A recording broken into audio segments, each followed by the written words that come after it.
Okay, I'm live on the stream, y'all see me? All right, I'm live now. Y'all see me?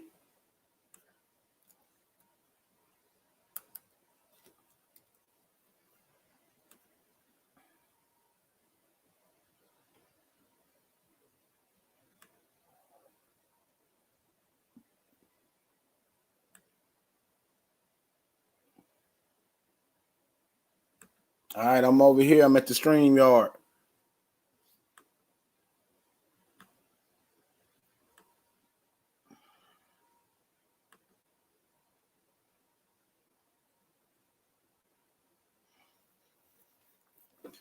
We got to get everybody at the stream yard. Where everybody at?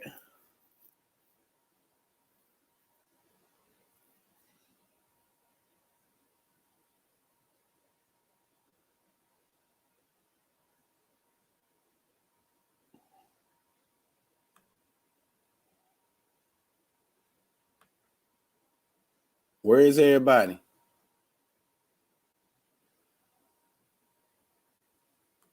Damn, losing them.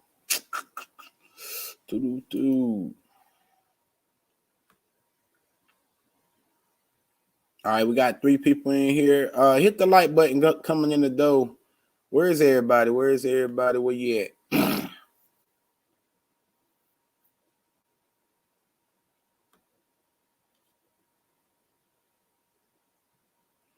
Come on through. Come on through. Give y'all a couple minutes.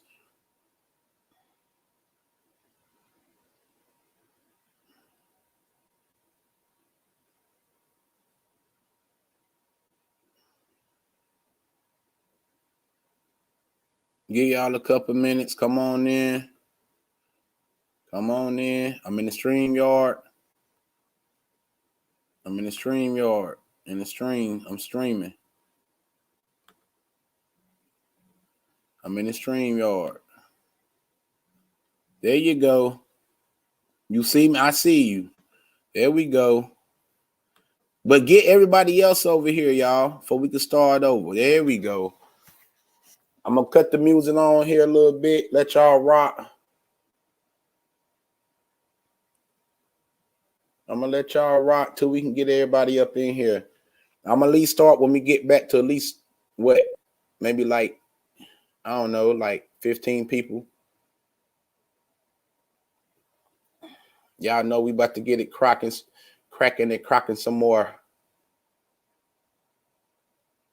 Let's go. Come on. We at 6. Come on. Come on. Come on. Get everybody up in here. Get everybody up in here. Y'all hit people and be like, look, come over to the screen yard or send people the link for me. Or send people the link for me. How about that? Just go and tell them, hey man.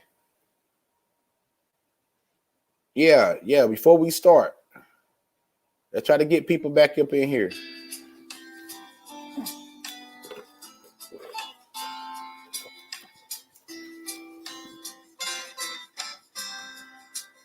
All right, I see you.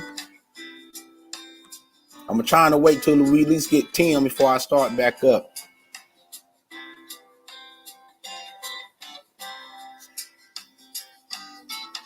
Runts. I know, right? Dang, I think I'm all out. Yeah. So let's get back to it. So yeah, nah, man, this is ridiculous, bruh. Like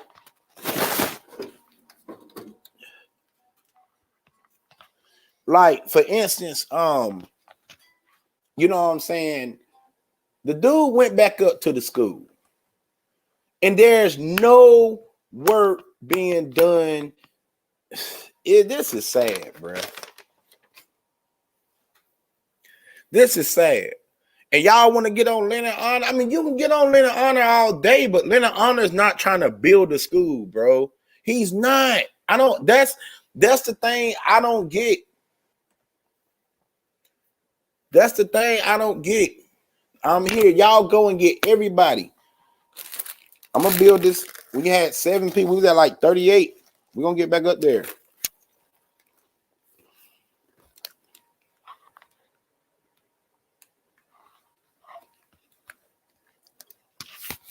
Let's get back to it. Umar shot himself in the foot. He did. So you went all the way back up there. Okay. What's the logic? And even filming the school. What's the logic? That didn't make any sense to go back up to the school and to show us ain't nothing been done. And you sit here still promising that the school is going to be, man, please. There'll be no damn school. I don't even know why we sitting here talking about no darn school. No goddamn school, man. The hell? This don't make no sense, man. Y'all eat the cat. Y'all, hey, look, man. Even y'all, look, I'm telling the truth, bruh. Umar, that's your fault. Fuck that. You can't put that on nobody but yourself. That's your fault. You going around here, that big old head, talking about you the prince and the king of the prince. You wasted all that time, bro. All that time. What's up, Muslim? What's up, my brother? What's up, man? I'm rocking, baby. You know how it is. What's going on? Chilling, baby. Chilling. How's you? How's everything? Man, everything going good over here, man. I'm just shaking and baking, baby. That's it. Shaking and baking. That's what's up. I've been working a lot, man. That's why you haven't seen me in a bit. But you good. I tuned in before and I seen you had damn, what's my man's name? Speak Easy. Yeah, there you go. Speak Easy. Had him on. Yeah. He came on. It was straight. I mean, you know, I seen where his intentions was, and then I seen TC in his other account in my message box. But my thing is I'm speaking truth, so it's nothing. I mean, me and him spoke. The conversation on as far as I know went good. I'm cool with him. I don't have no problem with him. I mean, did he say anything otherwise? No, I mean, no, I just tuned in real quick and then I tuned out. But there's a lot of people, bro. You gotta keep it moving with them. You know what I'm saying? Because there's no way they're gonna budge off, you know, the position they're in. You know what I'm saying? No matter what you say, you know what I'm saying? They ain't gonna change their mind. You know what I'm saying? So I think you should just rotate them. You know what I'm saying? Keep them on for the good 20 minutes and then, all right, see ya, next one. You know? Yeah. I mean, well, it's like, you know, he was cool. He wasn't disrespectful or nothing. I mean, it wasn't nothing for me to really. The only reason why I did the first thing, because TC done that to me. And, you know, TC, like, and you could tell him I said that. I don't care. He like to tell the half truths and leave the rest of the stuff for speculation. No, when I went to his site, first off, when I was trying to make a point, they kept trying to make a relevant point for that point. And then he ended up cutting me off. So when he came to my site, I did him the same way. Yeah, that's it. Now, if you're going to extend me the chance to talk, okay, you come to my, I'm going to extend you the chance to talk. But if you're going to act like an a-hole on your site, I'm going to act like one on my site. So when Speak Easy came up, he showed me full respect. And rather we agreed or disagree, we was able to actually be on a panel for 30 minutes or more and actually get off the panel with respect, and everything was straight. I don't, even though Easy feel the way he feel about Leonard Honor, I don't have no problem with Speak Easy. Even if he speak wrong or ill about me if he get with TC now, I still don't got no problem with him because he ain't done nothing to me to my face, or he didn't disrespect me when he was on the panel. You know what I'm saying? So we good, you know. But I disagree with the Leonard Honor situation being bigger than Umar. I'm sorry. It's no comparison.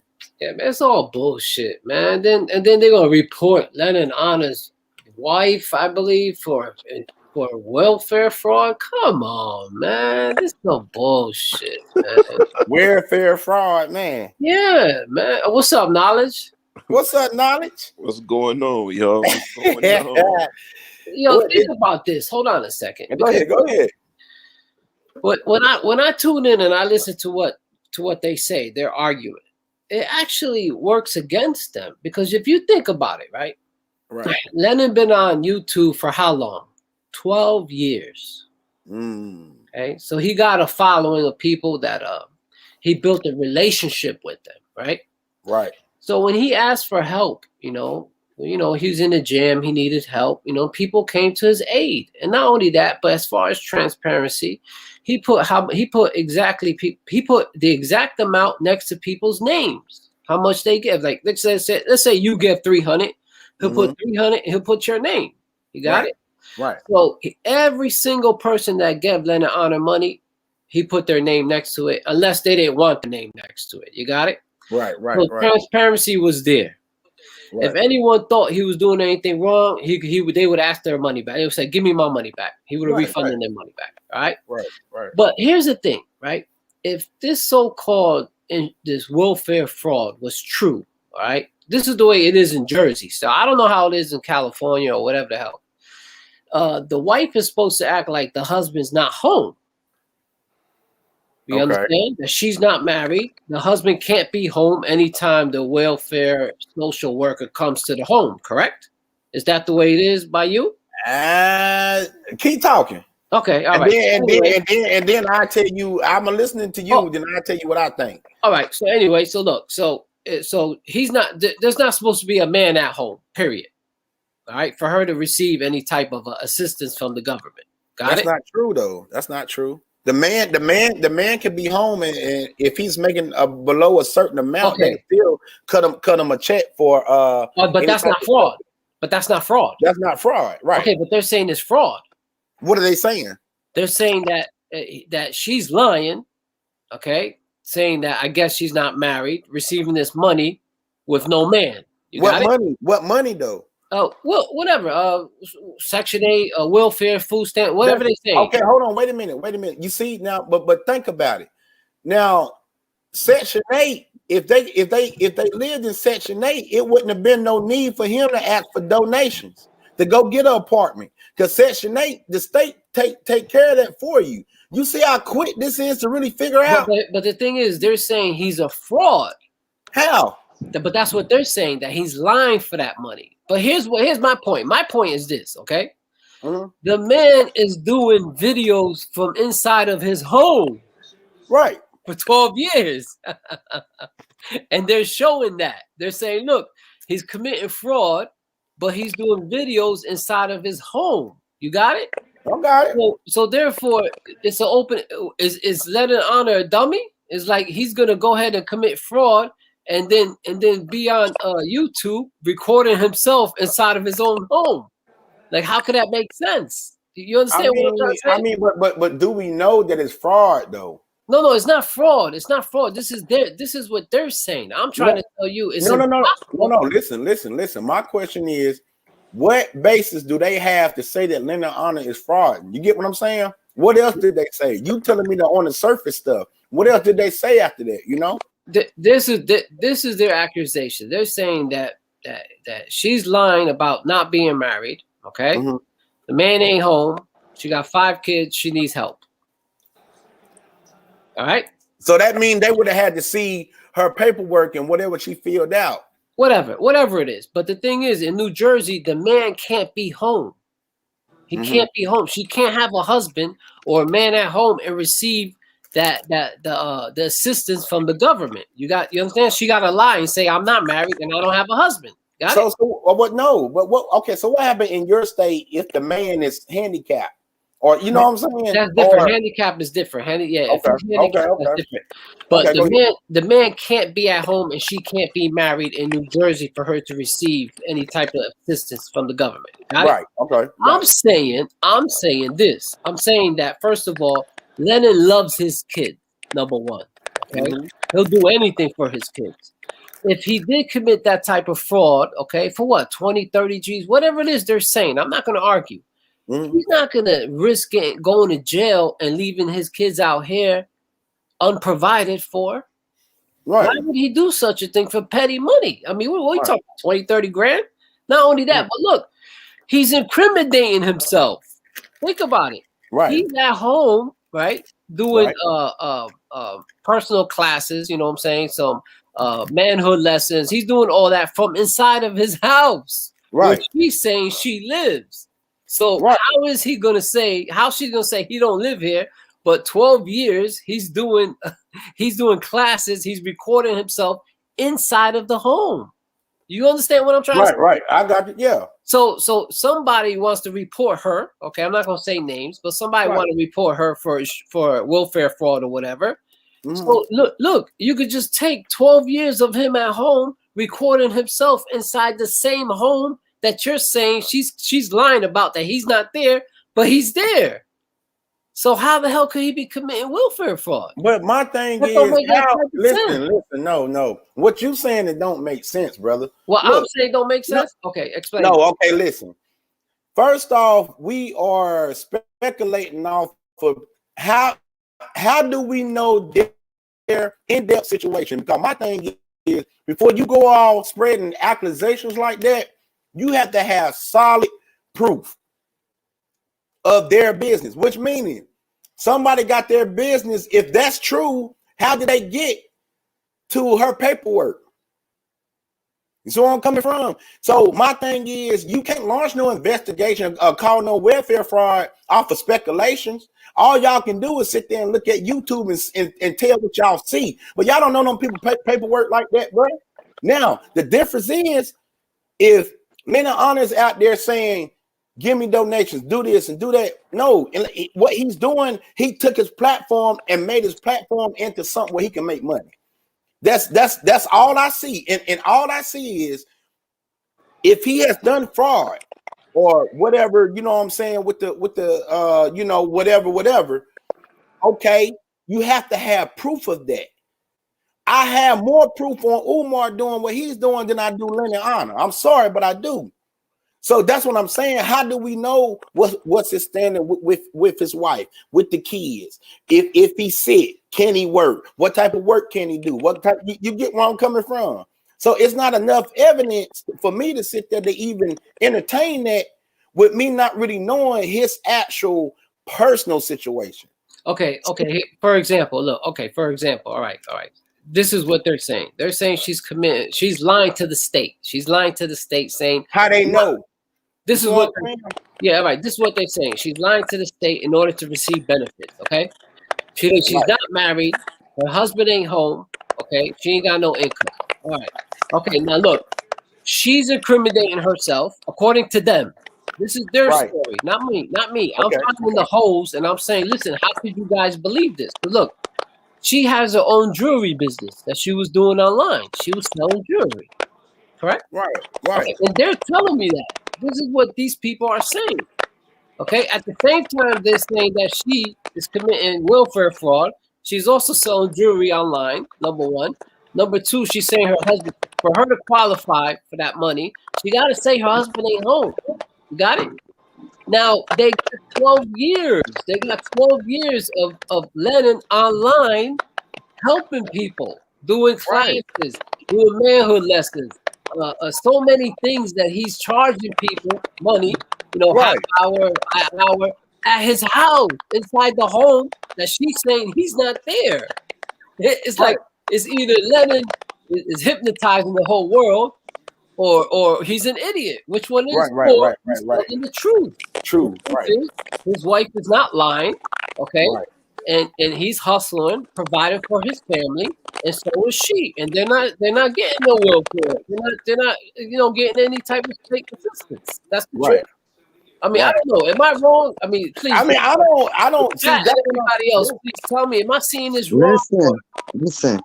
This how it all came out. They shot him raw. Shot him. Well, you said don't say no name, so we gonna say the young boy. Right. The young boy went online. Now you know she was going by the name Honor because that's her husband's last name. Right. He found her real name. He searched her up in the Department of Welfare. He found out that she was a welfare recipient. Now, they had no idea that nobody was going to do all this doxing. And so it wasn't like they was moving like they was dumb. It's just that they had no idea. They didn't see this coming. But I'm pretty sure that Lennon is smart enough to have something saved, something put away. It's a misdemeanor. You're going to get them fines for that. That's it. At the end of the day, why are we doing this to our people? For what? No, I think it's a felony. It's a Yeah, felony. depending And, on how much you got, depending on how much how you much took you from got? the system, yeah. And Right. then with her having that jewelry business, the young boy also revealed that she made the page in like 2015, Right. but she's never like she doesn't have a record of sales. She hasn't updated any of her jewelry. They basically he listen, he went deep. And that's why I was so mad at That's him, not. because I'm like, But no. why would But you look, do that? the only one that don't mean nothing. Let's say, for instance, I can open up a Avon page, right? And Yeah. for 5 years, and I could probably sell 7 things. I don't really have to report the 7 items I made unless it's like 20,000 or more. So let's say, for instance, maybe she had that site, but now what? And I'm gonna say his name just for this purpose, Shakim Ra. You now got to figure out how much money she made, what was she bringing in, what was automized, all of that. That's what I'm saying. So let's say, for instance, you can bring people to the water. You know what I'm saying? And then the Right. water may look a little hazy, but what I'm trying to ask Muslim versus the stuff that he found out from them, what further proof do we have to say that? Because I don't really want to speak on it now. I can speak on Umar because the proof is what Umar tell us. You see the difference now, Muslim. You see it's what he say. Now going back to the Leonard Honor, and I want one of y'all to answer this. Is that enough proof to say that he submitted welfare fraud? The way that he pulled it up online, when that boy pulled that stuff up online, it showed her whole name. It showed how the allotment, the amount she's getting for those children. Like each child is like $256 a month per child. He had the whole 9. Like he pulled up all that. All that. Hold on a second. He pulled up all that for what website? Right. From the Department of Welfare in Utah. Okay. So hold on. So hold on. Wait a minute. So hold on. Slow down. Yeah. Now I know the criminal records and stuff are public knowledge. You mean to tell me that the welfare recipients of you getting welfare is public knowledge in the state of Utah? He went on the I don't know if he Listen. I'm about right. No. I don't know if it's real, but I know he did it. He did it. No, he don't. That's not public information. No. So how did he find that out? He's I don't know. Just assuming that. You understand? Because of the fact that you see, Lennon did one video saying that he didn't have sufficient income. Who's that? Who's that background that's cracking? Like? That's yours. That's mine? Yeah. No, I think that's the other guy with the braids. Oh, Knowledge. That's you, Knowledge? Yeah, that was him. That's Knowledge. Okay, go ahead. What he's doing is he's trying to put 1 and 1 together. What he's saying is this. He's saying that Lennon didn't have a job. He's saying that Lennon didn't have a job. Speculation, right? Okay. Speculation, exactly. He's speculating Lennon ain't have a job. Now he's saying how they got their rent paid. Also, he's saying that Lennon one time said the house next door is Section 8. So therefore, he's assuming Lennon's house is Section 8. So this is called assumption. So what's the purpose? Listen. Okay, so here you go. No, stop, bro. That's right. It's no point. Look.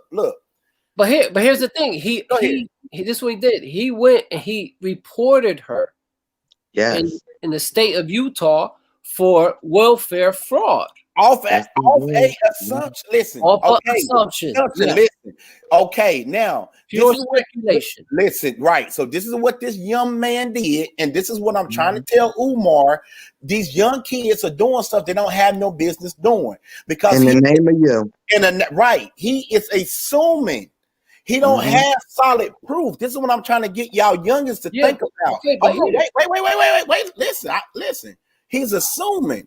Assumption and solid proof is 2 different things. So if you turn them people in, right, and they find out that everything check out, you know what Leonard Honor's gonna do to that young man? Sue him. Right. But check this out. You know how you put that on the bed?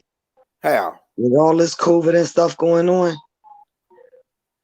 All this COVID and stuff going on, they giving food stamps to people who make $70,000-$80,000 a year. Right. They giving food stamps away. Right, So she could, I mean, listen, I don't know what listen, I know that the page, I don't know if you saw what I saw, Muslim, but the boy actually recorded himself going to the welfare department in Utah, pulling up this woman's legal name and reporting her. And it had numbers next to each, like how much each child gets. And I was like, wow. And I told him when I seen it up there, I commented and I told him that's foul. He need to take. I said, you need to take that statement back, brother. That's illegal. That's illegal, It's though. very illegal. That's doxing. I ain't never heard. No. That's bigger than doxing. You got to think about it. If you have someone's social security with all their kids' information on those documents, your ass is grass. Anything, a matter of fact, they're gonna throw that out of court because you obtaining documentation illegally. That's not a criminal. That's not a criminal case. No, it's not. But here's what I'm trying to say. Here's what I'm trying to say. Okay, I'm trying to say to you guys that Lennon doesn't seem the type to me. Doesn't seem the type of person to me that would incriminate himself. I believe he loves his kids, because if you do this welfare fraud, they might lock you up. So what happens to his kids? Who's going to provide for them? So think about it this way, okay? Lennon, his wife is not going to go ahead and say he doesn't live there. First of all, the man can't be around for her to receive those assistance. You understand? Right. Now, they saying that she's committing this welfare fraud. But at the same time, they themselves are showing you videos going back 12 years of Lennon online at the house, okay? At the same house, inside and outside, holding classes, teaching people how to be a manhood or whatever. You know, he has classes that you come, you pay $50 for a half hour, $70 for an hour, and whatnot. He's inside of that house. You understand? That's proof. That's proof, okay, that he's there. So how the hell is she gonna go and say he's not there when he's there? Now, also, she's probably gonna say, I don't have income, right? But yet she's online selling jewelry. You got it? So even evidence that they're presenting, the evidence that I just see on, you know, the young man's site, okay? Even his evidence that he's showing me, it's shooting him in the foot. It's proving everything is wrong. Gotcha. Now you understand what I'm saying? But I believe Lennon won't do that for a couple $1,000s. Now everybody understands what I'm saying? Yeah, I do. Am my head twisting, or do I make sense? No. I got you for real talk. Okay, drop the link for Joe. You make absolute sense. You make absolute sense, Muslim. And so also the Stone Gatherer said that the man can live in a household. He can't live in the household. No. If he not making a certain amount of money, then he qualified too.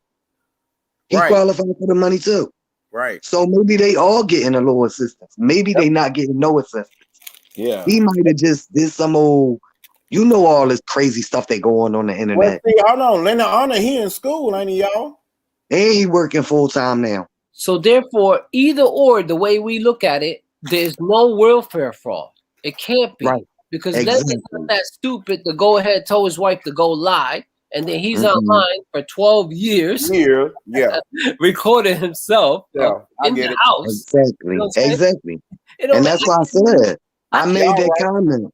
I told him that he was stupid. I can't believe they didn't pick up on that. I can't believe they didn't pick up on that. Like, I picked up on that at day one. The minute he put it out there, I was like, wait a minute. That doesn't make no type of sense. Right. But I couldn't even do that because I was just so frustrated at what he was doing. All I could do, my mind was twisted. Right. I was like, yo, what the F is, what is you doing? Right. I get what y'all saying. I get exactly what y'all saying. I know you didn't dig this lady name up and go on the well. Like, bruh. I was like, you going too far. Then you showing your own income. And it's like, you know, it's sad that just like Corey said, they all doing this in the name of one man. That makes it so sad and so sick. So sad. So how you doing? Oh, yeah. Hi. I'm a female, so. Oh, you good? Okay. I just wanted to I just Hello. paid. How you guys doing? How you I doing? just wanted to make like 3 comments. Okay. Mhm. Um, Shaquem Ra, what he's doing is he's actually filing a complaint, but there's no there's no proof that she collects welfare at all. You can file a random complaint, period. Mhm. So what he's doing is he knows he can be sued. So if she's not getting welfare at all, and he acts like he's filing a complaint, it just looks like he did something. He's actually just doing it for show because So. Mhm. yeah, I have a background in public policy, so I understand the welfare system inside and out, no matter what state you're in. Right. They do not have any record of people getting welfare, food stamps, I Section 8. figured That is that. not public Right. record. Right. Okay. Okay. You can file a complaint. Like if I got food stamps, you Mhm. can, or I didn't get food stamps, you could just put somebody's name, and that's what he did. Then he showed another video making it look like, okay, so he filed a complaint. Then he showed a video where they asked him in the email, can he provide more information? Because they don't know who he's talking about. Mm. He doesn't have her welfare case number, any of Right. that information. That is not public knowledge. So what Shaquem Ra is doing is he's making it look like he's filing all this paperwork, that he's doing this Mhm. anonymously. Because if it was true that she got welfare or anything like that, Mhm. Lennon can reach out to them and sue him. But Right. Lennon and them can't reach out to him and sue him because they're not getting any assistance. Right. They're not even on welfare. They're not on Section 8.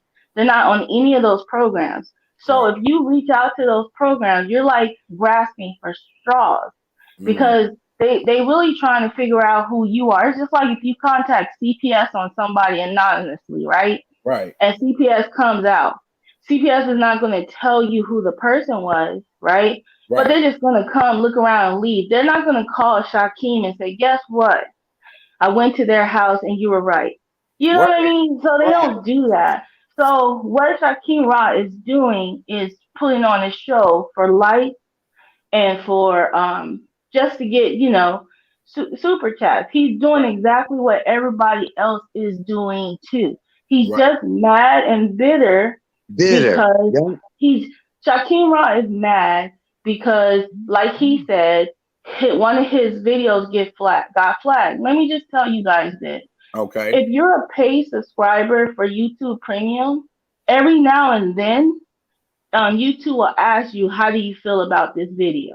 I keep hearing And something. it does that. Could everybody mute their mics? Because I really want to listen to her. Okay, so YouTube Premium asks us if we're okay with the video. Like, how do you feel about this video? So I'll say, oh, I like this video because I pay for a YouTube subscription. So I don't watch commercials. So every video I see. Now here's another thing you guys don't know because I used to be a Google rater. I used to rate YouTube videos. There's a Right. bunch of raters. There are Right. people that just sit here and get paid by companies to rate YouTube videos. They are flagging these videos. Mm. So they think TCTV, all of you guys think that each other are flagging each other's videos when YouTube, Google hires raters. This is what they do all day. I used to do it as a part-time job. It was just extra money. They Wow. would give you so many videos to rate. I remember I had to rate a Snoop Dogg video. It Well, was tell me this. funny. Tell me this real quick. What do they base the rate? I mean, what do they base that off of? What's the standards? Or so what should like a Hate. YouTuber like me do or like not do to get, you know what I'm saying, flag? Well, it's harassment, hate speech, stuff like that. So Shaquem Ra and what they're doing is they're cyberbullying YouTube. Well, it's getting better now because big tech, they tried to put big tech on trial the last administration, Right. but they're coming after big tech. And what's Mhm. happening is that big tech is tightening up on you guys because they can get sued.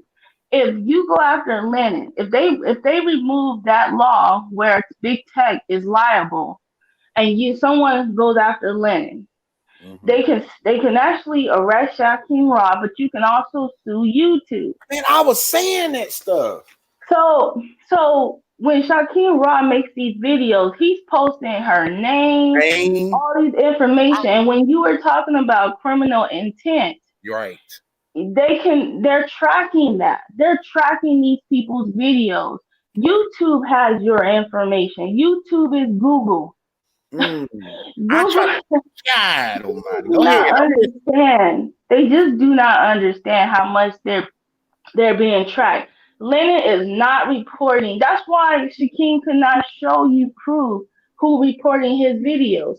I could have been reporting his videos all this time. He wouldn't know. Right. Now let me ask you a question. Now let me ask you a question, right?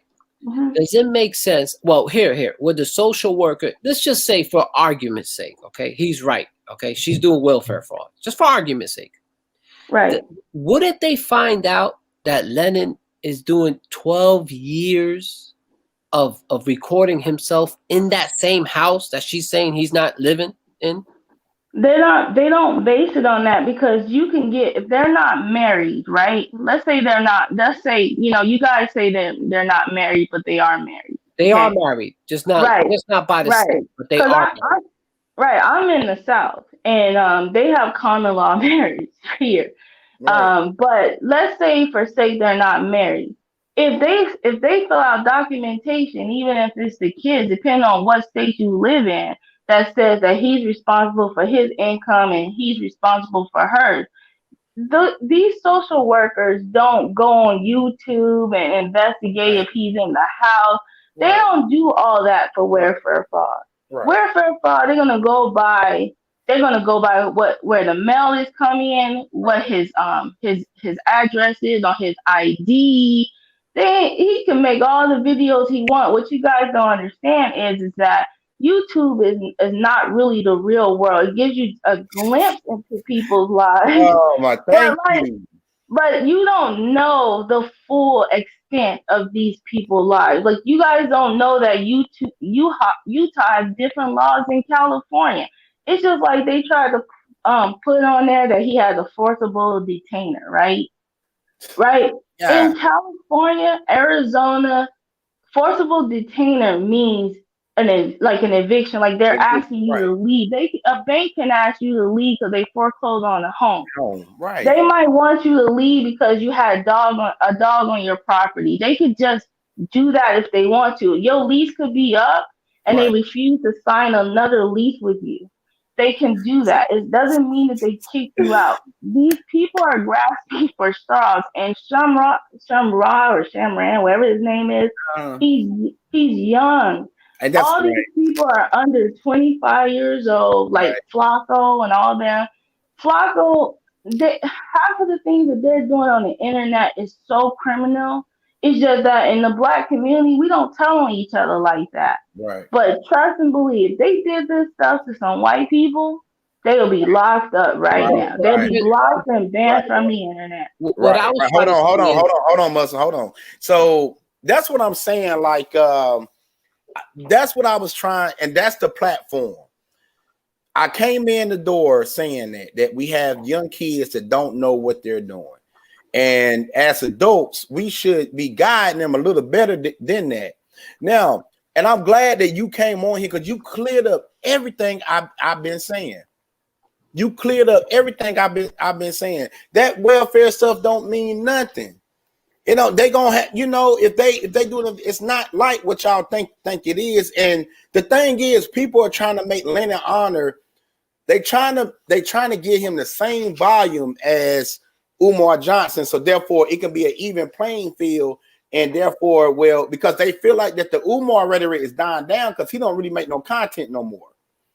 So let's go ahead and do Lennon Honor, because we're gonna take these little facts and we're gonna blow them out of proportion. But I know, me dealing with welfare, being a recipient, using it before, I paid taxes on it. I know that stuff is not, I know the same thing, and plus coming from the South, I know the same thing. Like, it is not that serious with that stuff. So you're right. I thank you for clearing that up. That Yeah, you me too. I thank you. See, here's the thing: in Listen, the North, in go New ahead. Jersey, Mhm. a woman, for her to qualify for welfare assistance for the government, the man can't be around. The man Right. can't be around with a job. You Mhm. got it? well, So, here's the thing. Welfare has a two-parent program. So just so that you guys know, you don't. There's a lot of things you guys don't know. But welfare do have a two-parent program where they help the man go to school and do all of that because he has all those kids. They do have those kind of things. You guys are speaking from a point of view where a man is dodging the welfare system and trying to hustle the welfare system, don't want to pay child support, so he has a default judgment.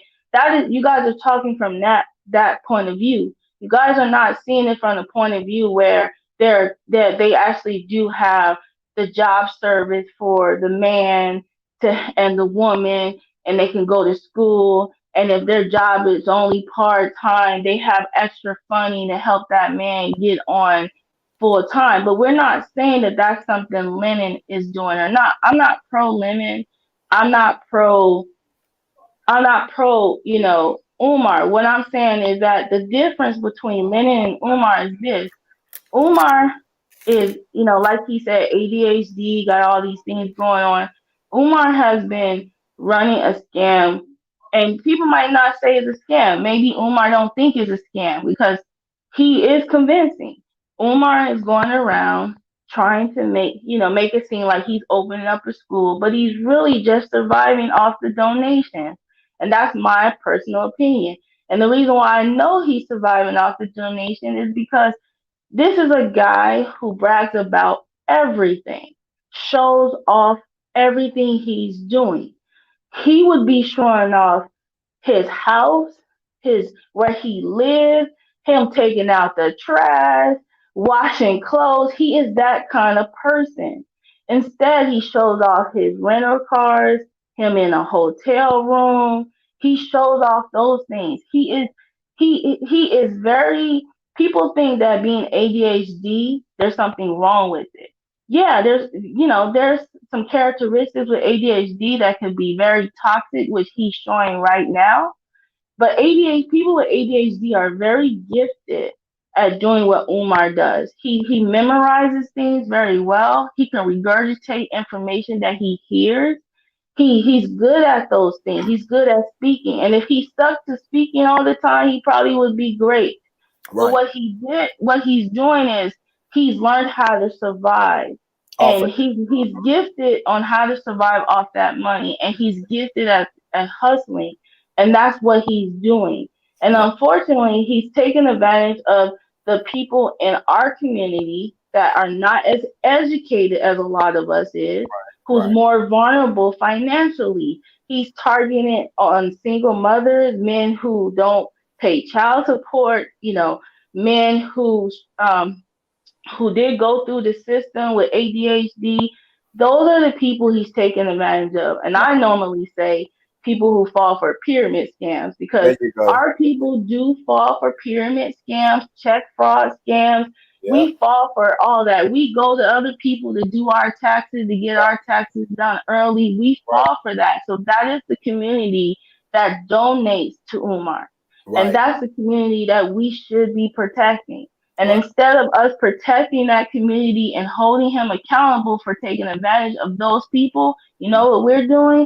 We're over here clowning Umar, chasing other YouTubers, There you running Max off, doing Right. all these other things instead of recognizing that this guy is doing this to our people. And Right. if someone on the outside was doing this to our people, we'd be mad. But Mad. Right. instead, we're saying, well, white people do this, so no, we don't want no one doing this to Right. anybody.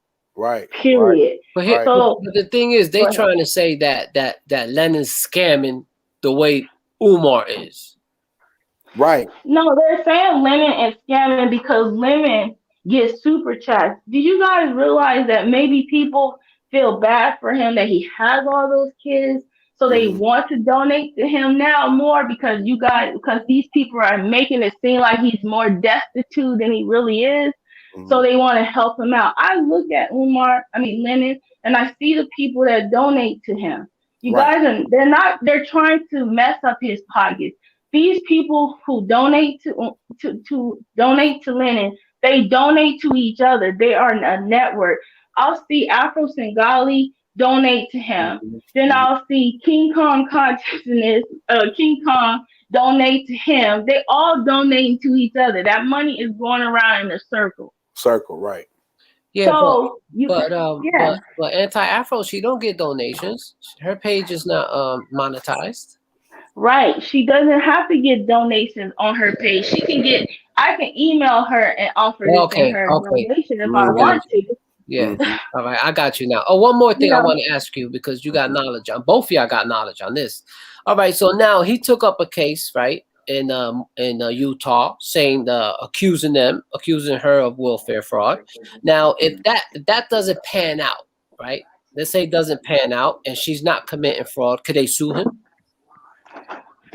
They cannot sue him because they're not in the welfare system. That's why Sharon Rock is smarter than you think. If they're not in the welfare system, how is it damaging to him? No, his brand. Right. That's why I'm saying that they're not. Hold on. Right. Yeah, But they're not. But there's the but. Now here's the but. Now they can get him because he did post a picture online. And my thing is, that's why I kept asking him, what is the intent? If you're trying to, not only did he go up, now if he just went up to the welfare and didn't post her stuff online, that's one thing. But he posted her stuff online and went up to the welfare. That's a strong intent to try to damage. That could be a strong intent. Yeah, that could be detrimental. It could be detrimental. It could be, sorry for cutting you off. It could be detrimental to him in the future. Like if he's trying to get a house or he's trying to get assistance now because he might need it. And then they think, oh, you got, people say you committed fraud and then they have to investigate more. If I was Lennon, I would reach out to YouTube and get half of these people who are reporting me information, because what they're doing now, they're not doxing. Because from what Max said, they had sent some police to his house, and the number came from Philly. You guys don't know, these phones are your phones, your service providers, all that. Those are tracking devices. You see what happened when they stormed the Capitol, right? Right. They were able to put them people on a no-call fly list. Yeah. So you guys want to, they want to, they're not on here, but I know they can listen. So you guys want to play those games if you want to. But at the end of the day, you guys are going to be having criminal charges for harassing, doing all kinds of stuff on the internet. And depending on what state you live in, like I'm in Texas, so if you do it and I file something in Texas, the laws might be stronger. Text messages, all of that is can be used in court. Plus, your Facebook, it has everything. If you look at your location services, it tells you everything you've been doing. Right. So for them, they're doxing people that they think can't get their information. Lennon has some of these people information too, but he ain't doxing them. That's what I'm saying. Why? Yeah. Why is he not doxing these people? Why is he just if he did a copyright strike and said, I don't want you to use my video? Why are you mad, bruh? Right. Why are you crying and mad because he doxed you on a video? So now you're like, I'm gonna mess up his whole life. I'm gonna mess up his kids. I'm gonna make sure he goes to jail and he be destitute, all because he gets super chats. Right.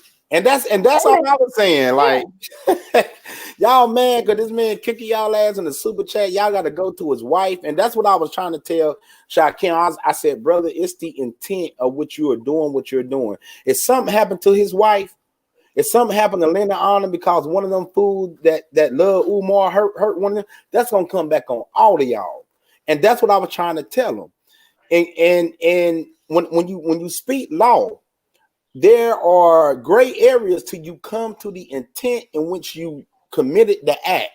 And let's say, for instance, you putting his wife picture up there, if she get hurt based off of that picture, based off of y'all going to the welfare, they'll tie all that in. Now, here's another thing that for some reason, I don't know why y'all don't believe me. I've been right so far. I've been saying once these people come down on Umar, it's gonna put pressure on them. All this stuff that we are arguing about is not gonna matter when it comes down to the law. And what the law states when it comes down to the paperwork I've been showing y'all with the nonprofit, is what Umar is gonna have to abide by. It is what it is. But I mean, man, I don't know, man. This is crazy. What y'all think? Well, I just think that, I'm sorry for cutting you off, but I just think that we need to take a step back. A lot of people are posting a lot of misinformation. Right. We need to just focus on what it was. The truth is the matter is this.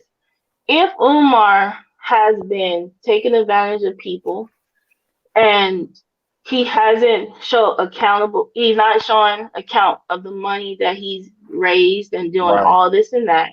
Mm-hmm. And if some people are going to joke about it and they think it's funny. Some people are going to point out, they're going to be angry about it, right? But at the end of the day, we should not be on here attacking other YouTubers because of the type of content that they are giving out, about the situation. Right. That's it. Like, if you don't like what Lennon is doing, just click not interested in his videos. That's it.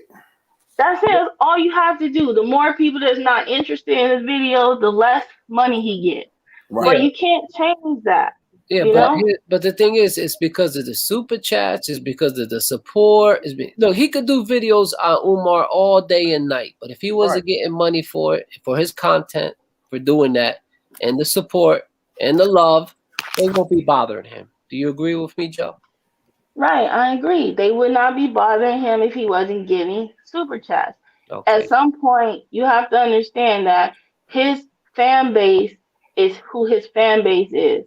They're going to send him money regardless. But like I told you, I watched his channel. Those people love him. They support his family. If they feel like, oh, you only work part-time since you're spending all this time making videos, let me send you some money your way. They can do that. Why is that a problem? Right. Why is that a problem? Exactly. Lemonhead or whatever his name, Monty, he was doing all those videos. Yeah, I said that. Yeah. And then he got his feelings hurt, and now he's mad. He's like, he's mad because of super chats. Then he got all these followers attacking these other YouTubers. They all are doing the same thing. Are you mad? So let me get this straight. You make a video about a man.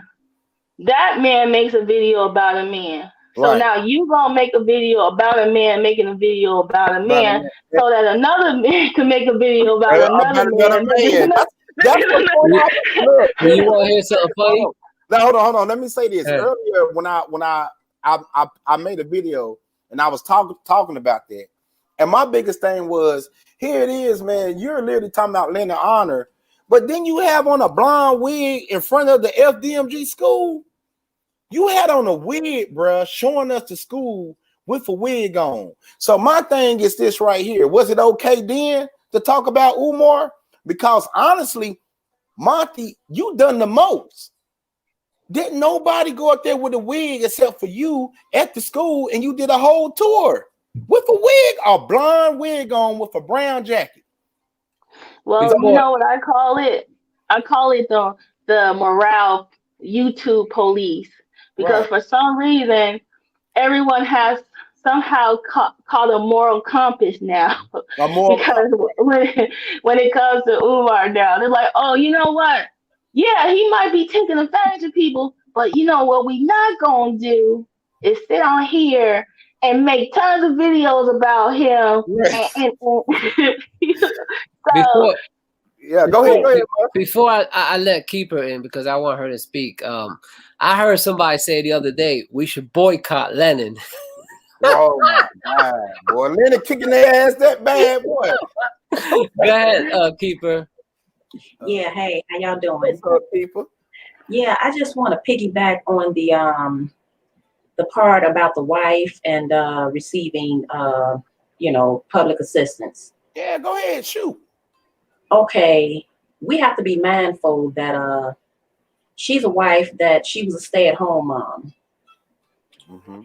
who took care of 5 children, and she did homeschooling. Right. Her children didn't enter into public school system until they were like 13, 14 years old, right? So that's a long time to do homeschooling. Okay. So then we say, well, she was receiving income by selling jewelry online. Now, we don't know the amount of money that she may have received selling her jewelry. I don't know if it was much, and even if it was, she has 5 children.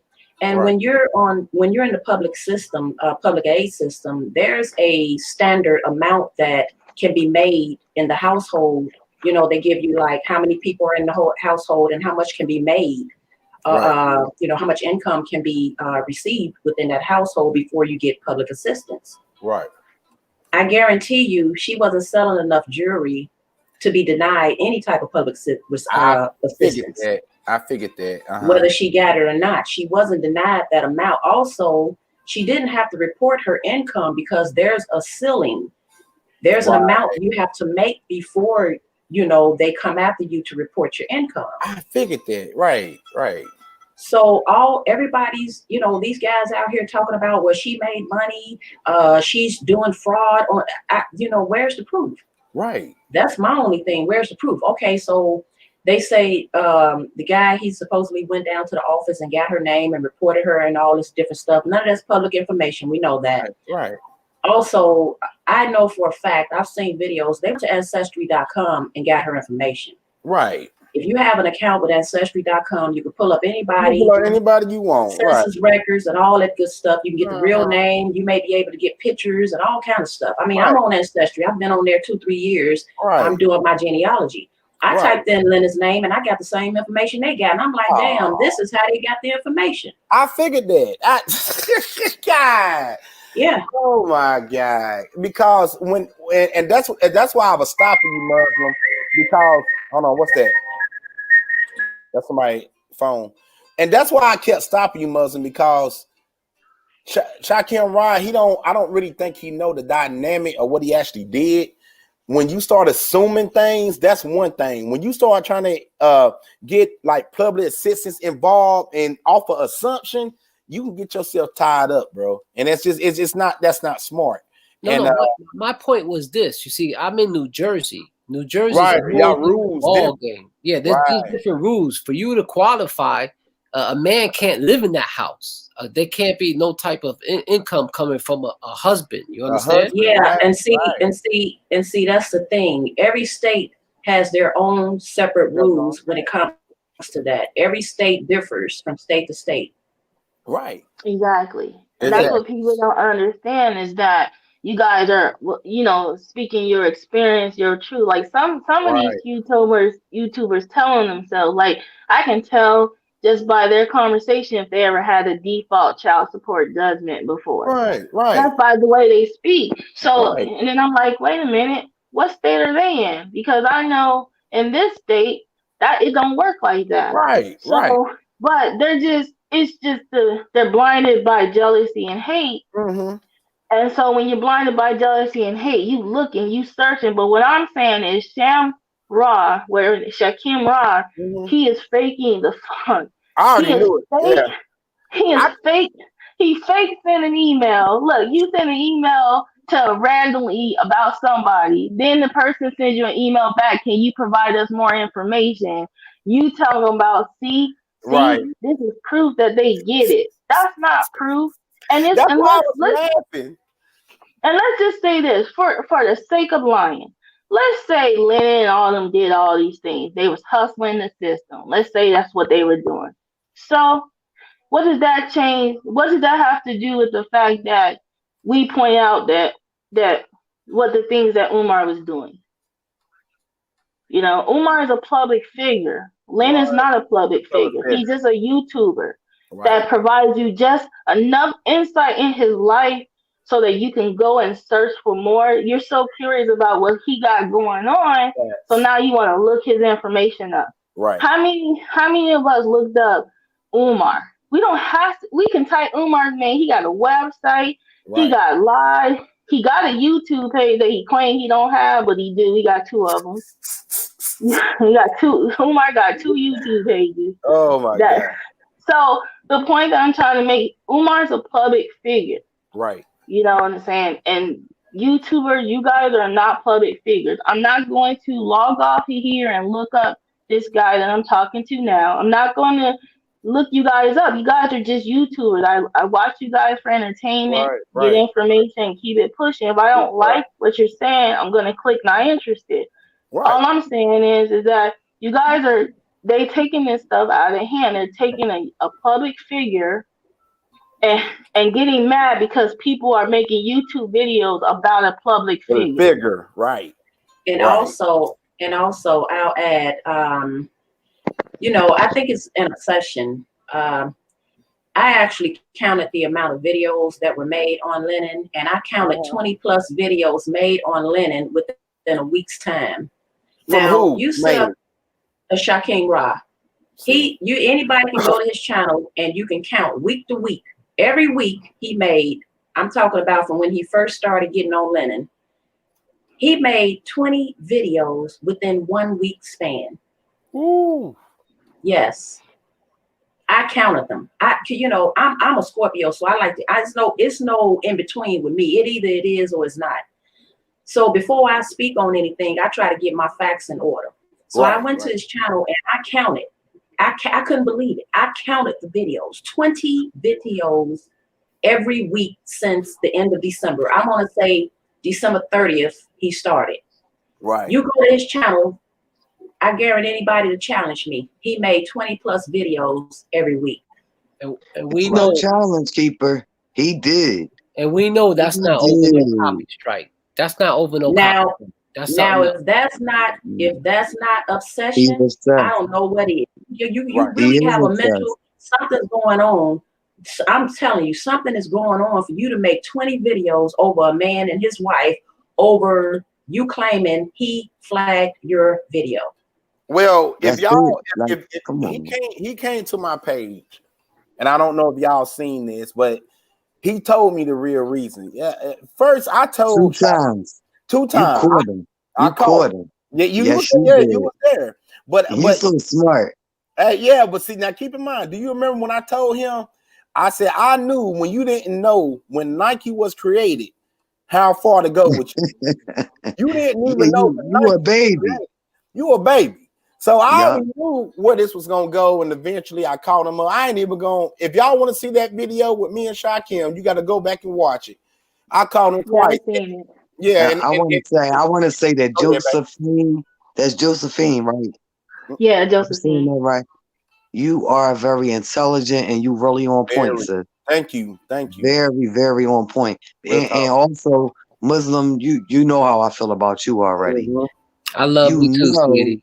I really got mad love for you, brother. Josephine, she really put it down. You're Keeper, you another one. I got love for you, Keeper, because we gotta keep it real. Like, why are we doxing people that's just doing a service?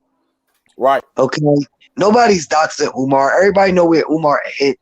Mm-hmm. We know that he ain't been at the school, and now all of a sudden he's showing up, and it's still raggedy up there. Right. Well, we know the Shakim Raz and the other guy. We know that they don't look at Lennon as providing a service.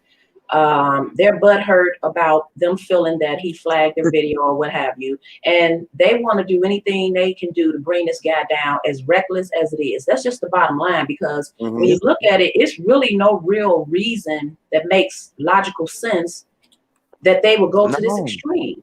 Right. No, look, JL caught him. He said, "Why did you do this?" He said, "Because he flagged my video down." And then he let him go on and talk and talk. Then JL said, "I just want to know why you did it." And he said, "Well, because he talk about Umar all the time, and I think he being a hypocrite." So, boy, you confused. You don't know when Nike first came out. Nope. Like, listen, Oh, he also Shaquille did Ron this. is jealous hearted. He's very jealous hearted. And that's why I said, Josephine, I appreciate you for jumping on. You remind me a lot of Keeper. Keeper 166 because she's very knowledgeable. I'm not gonna say I'm dumb because I'm intelligent too, but I'm a little ghetto. Yeah, well, And I know how that welfare stuff go. Like I know how it go, and I'm gonna share some with y'all. Well, I knew somebody that worked. I knew somebody that worked in the Section 8 office. They told me that if I came down there, I could get on this rent to own and first time home buyers program. I did that. I went on there, filled out the paperwork. I did everything I was supposed to do. Right. And then somebody called and reported me and said I had like 5 or 6 people living in my house. So not only did they take almost $7,000 from me, but they kicked me off the program. They kept the money and they kicked me off the program. And it was all good because I knew that they was lying. I mean, they literally came to my house and arrested me in front of my child for fraud. Saying that I owed them $27,000 because I had illegal people living in my house. So I know how they go. And that's why I said, y'all putting way too much pressure on Leonard. But check it out. He's so cool that he ain't even worried about it. No. Because he's not committing any fraud. That's why. Right. That's why he's so calm. That's why he's so calm and collect. Yep. That's why he's in the position that he's in. That's why he doesn't dox anybody. Right. If you look at the way he moves, you can kind of tell like he just letting it roll off his back because at the end of the day, those, you know, just like Poetic Flacco, he's from Liberia. You know, he's a young person. Every time the man stutters, he lies, basically, right? Umar, these people that they're attracting, they're Generation Z actually, and they all have some form of like ADHD, emotional disturbances, and all that stuff. Narcissism. That Umar talks about. Right. Those are his goony goon. Those are he's calling his people because he has that he has experience with these kind of people because that's what he was when he was in school. Right. But what they don't understand is said, he picks the people that's so young and dumb. Right. Right. Like why are you doing this to children? Why are you corrupting their minds when you're supposed to be helping them? Right. Right. But here's the thing. I've been online for years, like, you know, in 2000. I'm older. I just sound young. Now I've been online, and when it was just chat rooms, people were doing this whole doxing thing. I've seen people lose their internet service. That's crazy. Get court ordered not to have a phone behind some of the doxing that they are doing. But because of what's happening in the world today, because of all those websites, you know, being taken down and things like that. These big tech companies like Google is not going to let you guys or them destroy their brand either. Right. So they are getting banned from their channels. If you look at their channels, you'll see they haven't been on it for a week. You'll see D Darrell make a new channel. Now they're going to be tracking their IP addresses next. And then they're gonna block them off of YouTube altogether because they keep making new pages, and they think that Lennon is doing this, everyone else is doing this. No, YouTube is doing this. Right. Okay. So they need to be a little bit more smarter than it. That they're not because they're young. Their brains, you know, they still developing. They can't process the information that we're trying to tell them. We tried to tell them. I tried to tell them in chats. I've been in a lot of these chats telling them, Liz, that's not true. Stop making up stuff. You're in Marion. No, I'm not. You a Lemon supporter. No, I'm not. Just a person that likes to watch videos. I just follow the content. What I find entertaining, right? So you're doing all this stuff, and I'm just waiting to see when they're totally blocked off the internet. And I'm gonna say, see, I knew I was right. I know they coming for them. So keep up the good work, because the YouTube clearing them all out. And plus, like I said, I pay for premium content. Right. I don't want to see Lynn's address, Shaquem Rock's address on. I don't want to see nobody's address, their kids, all that stuff on YouTube. On YouTube. Anyway. Right. Well, no. I And gotta say is, Muslim, you missed the last couple lives, Muslim. I know I've been working, You man. missed I've been working. I know you've been working hard. I figured you was either working or trying to get something established. Right. But I was telling Jay last night, he had such a groovy, chill. Keeper was there. It was like family there, man. Like we really trying to build a nation here. I don't know what Umar doing, but he going about it all wrong. Yeah. He needs to go get help. He needs to go get help. He needs to go get help in my Umar voice. Yeah. You need help. Last night was cool. We just sat back and vibed, and We we really wanted do. to bring up conversations and move the conversation a while, but I guess everybody realized that it was time to just chill, There take you a little go. break, and I appreciate that, Jay. That was cool. Oh man, anytime, y'all. It was just something that I felt like I was in the mood just to listen to some music, and I know we all, once we get off this internet, y'all got to think we going through our own hell. And sometimes you just got to just chill, man, just sit back and just be quiet and just listen to the music and just enjoy the time God has given you on this earth. And then, I do what you say, Jay. I read a lot. There you go. Josephine, you said you've been online for 20 years? Well, over that. Yeah, I've been around. So you started when you were 8? I'm not 8. I'm in my started when you were 8 years old? I'm a generation. Look, I'm a Muslim generation. think I'm a generation. He low key trying to get your age. He trying to get your age. Yeah, I'm saying, I'm just bugging out. I said you started when you were 8, so you're 28 years old. That's what. Yeah, I look and sound it too. But you know what? What I'm just trying to say is this. I would respect Umar if he came out and said, look, I messed up. I did wrong. If I could give you guys all your money back, I would respect him. That's what he's going to have to do, because when he lose those buildings, he's going to have to say something. So I hope he hear me and say, look, I need some help. I'm going to go take a sabbatical somewhere, get some services myself. Right. I'm gonna I'm begging for money out here and do what I need to do. If I do come back, it's gonna be with a team of people. I'm not gonna just be here, by myself. Say that, Jay? Yeah. You said you need to just let everybody know. Listen, I dropped the ball, y'all. Yeah. I dropped the ball. Somebody picked the ball up and helped me. And just go get into a mental institution. Get some help. I don't think his ego is going to allow him to do that. And I think he's narcissistic. I don't think that's going to happen. The way it's going to happen is he's going to lose them schools. He might have to do a little bit of time. Yeah. Oh yeah. That's a lot of money. I want to bring realistically speaking. First of all, that's not gonna happen. That's not gonna happen. Realistically speaking, that's not gonna happen. Umar is too narcissistical for that, and also Umar hasn't first to say you have to first admit you have a problem. You have to first accept you have to first admit you have a problem, and then you have to accept you have a problem, and then you have to deal with the problem. Umar is not going to do either of those. You know what I'm saying? I'm gonna give y'all a quick story. Umar, I'm into astrology. Umar is a Leo. My oldest son, he has a cousin. She's a Leo also. She has done some of the same thing that Umar has done. I was going to give you guys this story a while back. When she was 12 years old, she ran away from home. It's a long story, but I'm trying to make it quick. When she was 12, she ran away from home.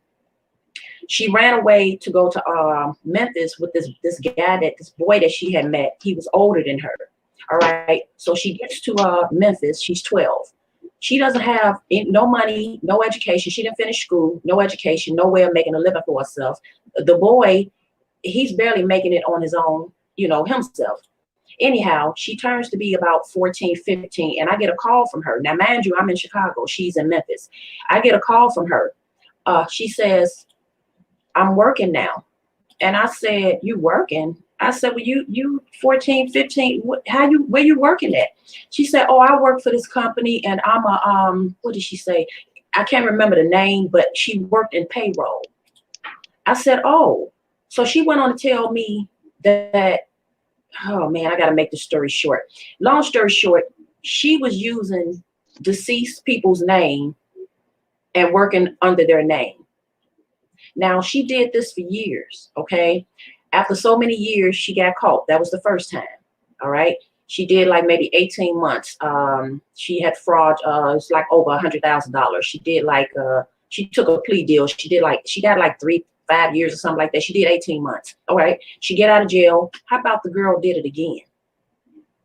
She did it again. She was working at a bus company in payroll again, right? All right, this time I think she did 3, 4, 5 years. She got out again. Do you know the girl did it again? She was working at Portillo's. I mean, and each time she got out of jail, she did not act like she had did nothing wrong. She had no shame about it. She was so high maintenance. Every time she got out of jail, she would get these matching parties and she would be wearing these tailor-made and fancy clothes. And we trying to figure out how was she able to do all that? She didn't care. She didn't care. And as I'm speaking right now, she got out this last time. This was like, she's only been out a year now. This is a true story. She just had her birthday in August, right? August just passed last year, 2019. The girl had a whole week party. She had a mansion party. She had a yacht party. She had breakfast and brunch and dinner. I'm talking about high maintenance, sweetie. High maintenance. Want to go get it, what? Yes, and and Umar reminds me so much of this girl. I've been wanting to tell y'all this story, and this is what I see when I see Umar. Do not care. It's all about them. It's all about her. Yeah. You know what? That's the truth, because I don't really follow astrology like that, but I do know a few Leos, and the two Leos that I know that I'm close to, and they seem to be really narcissistic. Like, it's all about them. They brag about themselves all the time, what they got, what they do, and they don't want to hear nothing about you. Right. It's always about them. Right.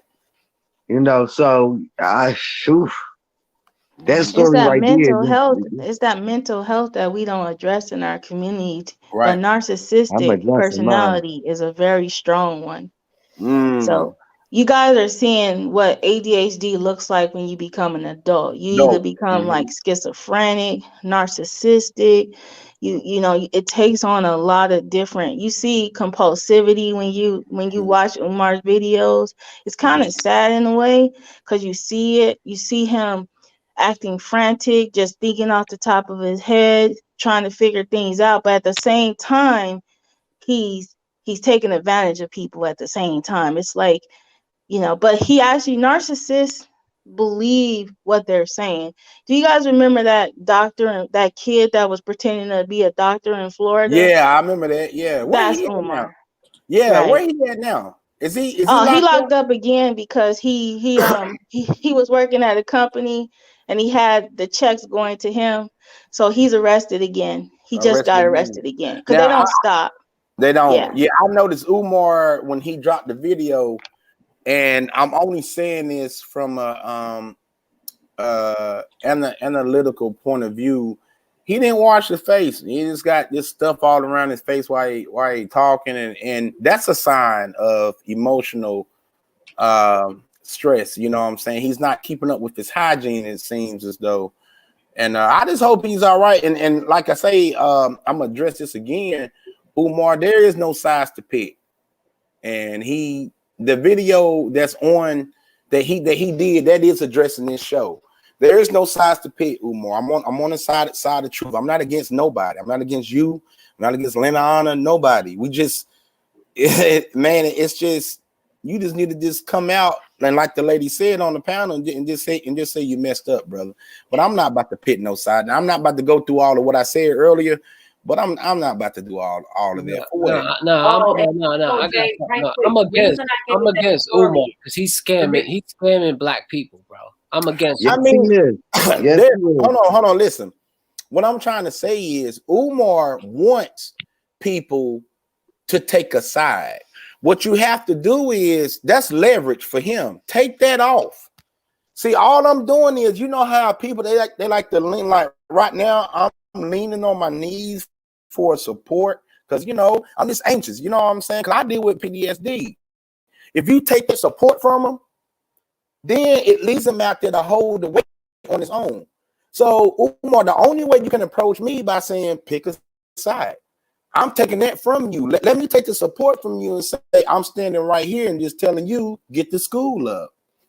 So what I'm saying, I don't need to pick a side because I already said what I had to say about Leonard Arm. I don't see nothing that man's doing wrong. Well, but Umar said it himself. He told his people, you guys pick a side.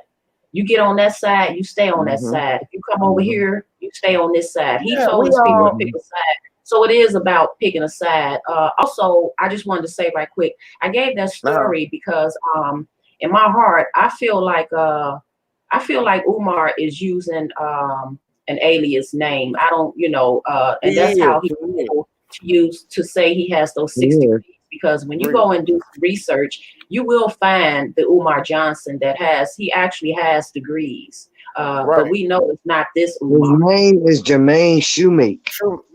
Y'all want to know where that name came from? Abdullah. Yeah, it came from a guy that was a Arab. Yeah, he's an Arab. He was an Arab, and he was Umar doesn't have those degrees because when you go through the whole process of, if you have a degree and you know this, the dates don't even add up. It's just somehow he didn't figure out how to use this guy's information to run the scam that he's running. That's right. I have to give it up to the people in the Midwest and the East Coast because you guys are very good at like hustling. No matter what it is, right? You guys are very good at it. And it's hard for people to see it in the South because we move a little slower. I'm from the Midwest too. Josephine. Yeah. Philadelphia is one of the biggest cities for scam. And I'm from Philadelphia, and I'm totally against fraud. Like, I've never claimed nobody on my taxes who wasn't mine. Right. I'm scared of it. I don't want to go to jail. Right. So I'm scared of that. But it's a lot of scammers. And, Philadelphia is the most slick talkingest. Oh, my God. They just scam. I told y'all when I was trying to give the former FDMG worker a house to stay in. We got there and it was squatters in our house. But it turned out for the best because they got in with my aunt. They got a lease written up. They paying her $750 a month. So it worked out. It was just like it wasn't meant for dude to be there. Right. But it's so many scammers in this city, man. It's so many scammers in this city. I don't even care. Now, how far is Philly from Delaware? That's about what, 30? Not far. Minutes? It's like a 45-minute drive. Right. And I done been past the school. Right. Did you see the Umar video? Did you see that Muslim today? What? Yeah, I seen that video today where he was out there and he went into the gym and doing all that extra. Okay, so now here's the deal. I just put out a video about him not being up at the school about twice, I believe. And now he showed up at the school and then he said he's going to go to Philly at another restaurant for a book signing. It was crazy. If y'all have not saw that video, go to King Kong Consciousness. It's a video with him being at the school. So y'all did see the gym, right? What y'all think about the gym? I was getting ready to watch the video, but then I saw you was live, so I just came on over here. Nah, go ahead and watch it, and then like stay on the panel, come back over. I'm gonna let somebody else speak on it. Tell me if y'all saw the video, what y'all think about that video? Somebody give me their analysis. I done gave mine. Somebody give me their point of view about the video. I really don't know about that shit. All right, let's go. He not going to no bookstore, no restaurant. He not going nowhere in Philly. Because it's a lot of people in Philly that want revenge. Like, people want to hurt Umar. They want to hurt him. Because you know who he got donating to him? Grandmothers, single mothers. people that's on Social Security because they sick, mentally ill. There's so many people that want to hurt Umar in Philly. It's not even funny. I mean, you gotta go back and watch the videos of his dad. His father said it. Like he has no type of allies in this city. Don't nobody want to be bothered with him. Ain't he lucky to be alive? He luck, man. Listen, what y'all if you talking believe about? in luck, yeah, he lucky because it's a lot of people who want to crack his head open. It's a like lot of people, man. Yes, yes. He started here. He started here. And he just been going on and on and on from state to state to state. And Don't it's like, you guys bro. don't sorry for cutting you off. Don't you guys ever notice that when he does go to the school, he's always kind of looking around? He's Oh like, my it's like he goodness, he be sneaks so over there and then paranoid. he sneaks right on out of there. Right. That's what I'm saying. I seen in the video today when he walked up to the door, and every time he goes up to that door, you could tell he be watching his back, but he never show us how he get in. He just walks on in. And it's so suspicious, man. Did you see the security? Did you see the Corey showed us the security? He showed us Keeper, he was there. Yo, Keeper was there last night. He seen all these people on the steps smoking crack. Going in and out of the building. Just hanging around the school. Yeah, he's always looking around, paranoid. He goes there, weird hours and all that stuff. I told Jay, I said the minute he goes to Delaware, first thing they do, he hit the post office first. Yeah, he does. Oh man, Josephine, but check guess on what? the donations. Josephine, he got to check on the donations. But guess what? He gonna get served through one of them PO boxes. He is going to get served. Josephine, they gonna serve him in papers. Josephine, what state you from? I live in Texas. Texas, okay. I'm glad you came up here because you said Me too. I'm glad you came up. She came with a whole lot of knowledge. I appreciate that, sir. That's what we need. Because I was like, working in the I've field. been wondering for a couple years, like, how could somebody make a slanderous, report on me and say that I have all these people living in my house? I was all right with it. I just wanted my money back. Right. But I was just like, dang, how can they do that? They didn't do no kind of investigation. They didn't come to my house. None of that. Right. So when you came up here, Josephine, you spoke like, it was like, okay, I understand what she's saying. If they don't do an investigation, they can't come down on you. You know how many people was telling me, get a lawyer. They owe you money. They threw you in jail. They owe you money. Right. And I was just like, what you should have did was file an appeal. Because see, what a lot of people don't know is like Section 8, all them places, you have to go in front of a judge. That's fair. Man, I have friends who were getting Section 8 and they got reported and then they, filed an appeal and they was in front of a judge. Mm-hmm. You know what I mean? Like the funny thing is they keep sending me emails saying like, oh, we got Section 8 for you. Come down here and fill out your application. And I'm like, man, y'all, I'm good. I don't want y'all Section 8. Because y'all They'll do that. They'll do that in like low income neighborhoods, like, or during this time to try to get, people to sign up for those programs because a lot of people have been, pushed off of it. And so the state want to keep that. But the state want to keep that funding. See, the state gets all this money for the program. So they got to make sure that they fill in heads for that program too. The beautiful Bernice, I need you to help me. You said you work for Section 8. Help me. And not if I got a case, I need to go in and carry on with that. I want my money back. And it's good that I'm glad you came on for real, because I like for people that work in the field to, you actually validated a lot of stuff that I said, and you work with the organization. So I don't have to say no more, because the stuff you say is the same stuff I told Shocky and Rock. It's the same stuff I told them. I told him too. Leave that man alone. What are you doing, boy? Right. Well, you gotta come from that school of thought. Like Shaquem Rod, I don't know, he's talking about Lennon how is his job paying for his college education? you're not from Utah. You don't know how they do it up there. Exactly. Right. You don't know anything. You don't know if the guy got loans. You don't know if he got a Pell. You know what I'm saying? You don't know if what school he going to. But the problem is that these young boys, it would be nice if they listen long enough to learn how to do it themselves, and then they could could go back to school and do all these things too. But instead, they're trying to tear this person down. But what I would like to say, what I would like to say and point out is this: is that, you know, Umar Johnson, you know, he's a polarizing figure because a lot of the things he say is hilarious. It is funny.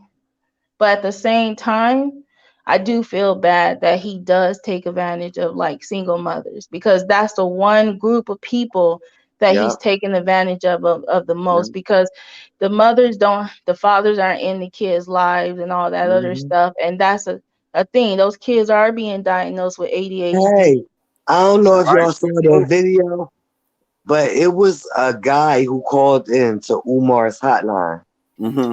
When he was doing psychiatric evaluations over the phone.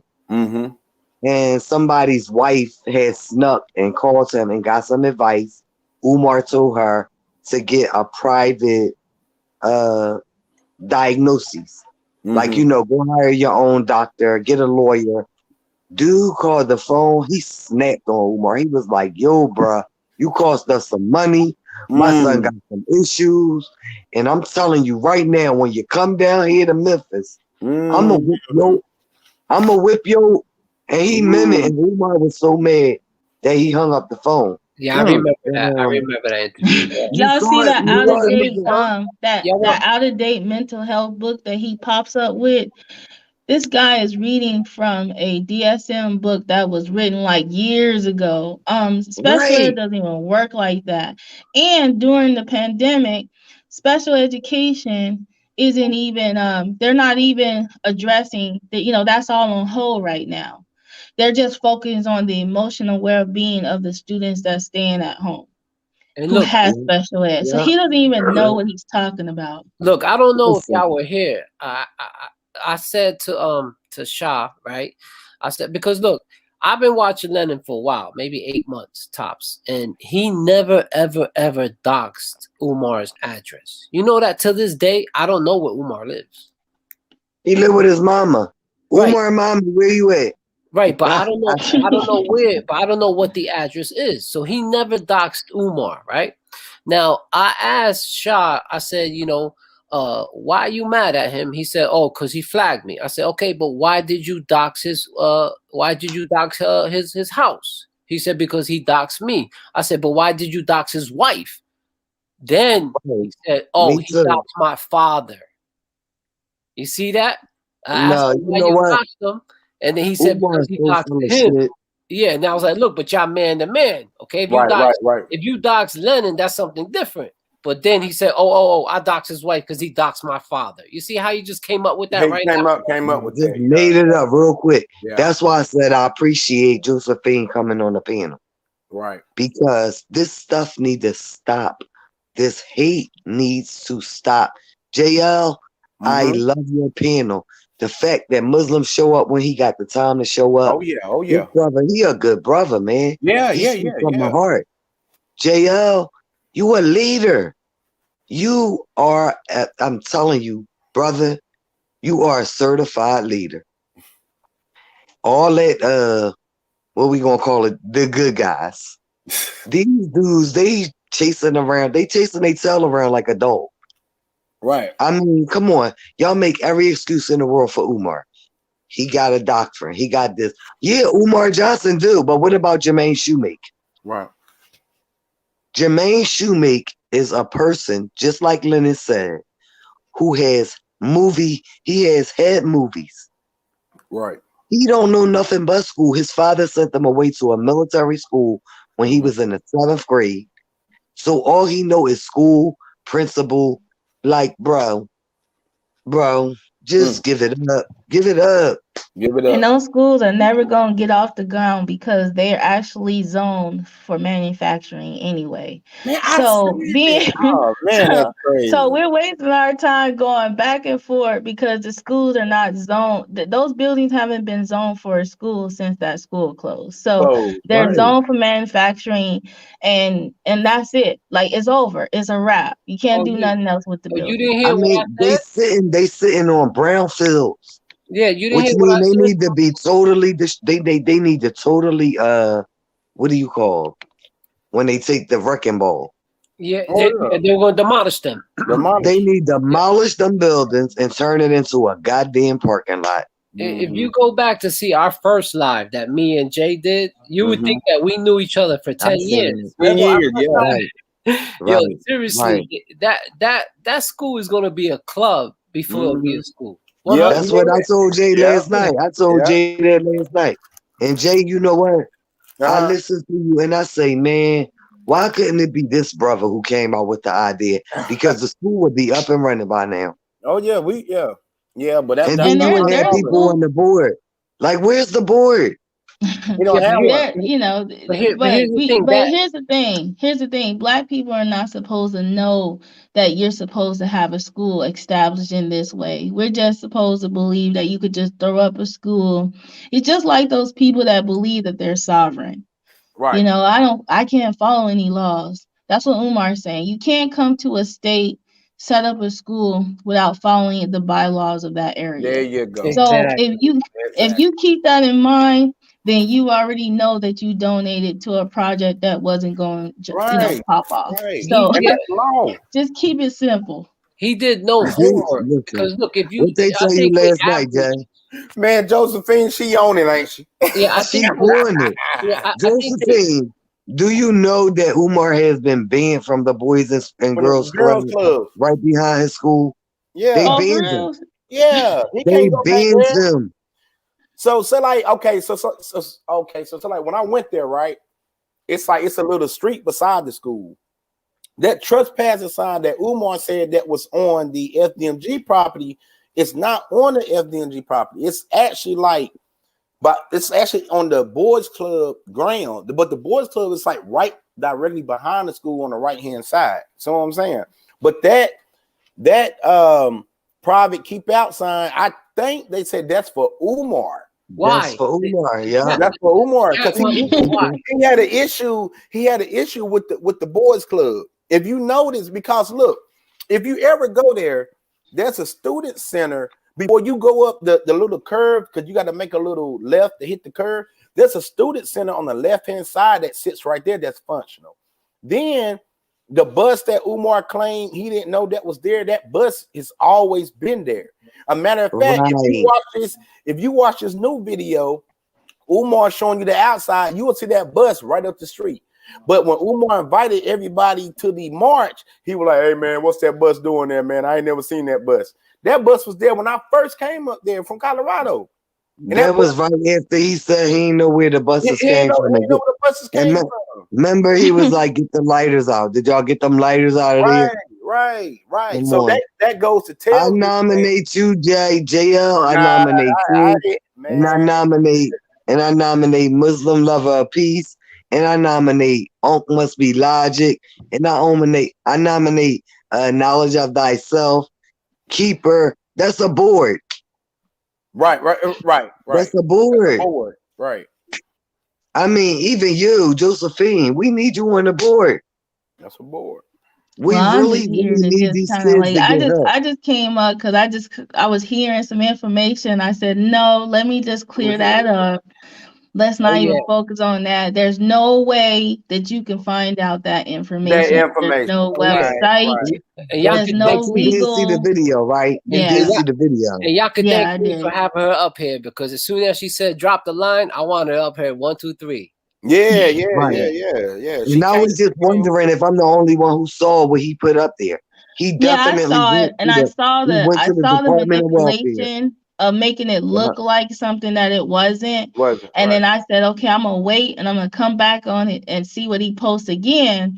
And I was like, see, this guy is a clown. He's just playing around, and he knows that if Lennon's not getting any assistance or anything like that, he thinks it's not going to come back on him because they'll be chasing, they'll be chasing their tail, right? But what he doesn't understand is that he's showing, like, let's say someone else do something to Lennon. He got documentation showing that Shamrock has been attempting to try to dox him. I try to tell him. He didn't listen to you, Jay. He didn't. He did not listen. A matter of fact, I even sent the message to him. I made a comment, and I was like, "Look, man, you're not understanding. Like, if something happened to them, they gonna come to you because you have his wife picture and her business online.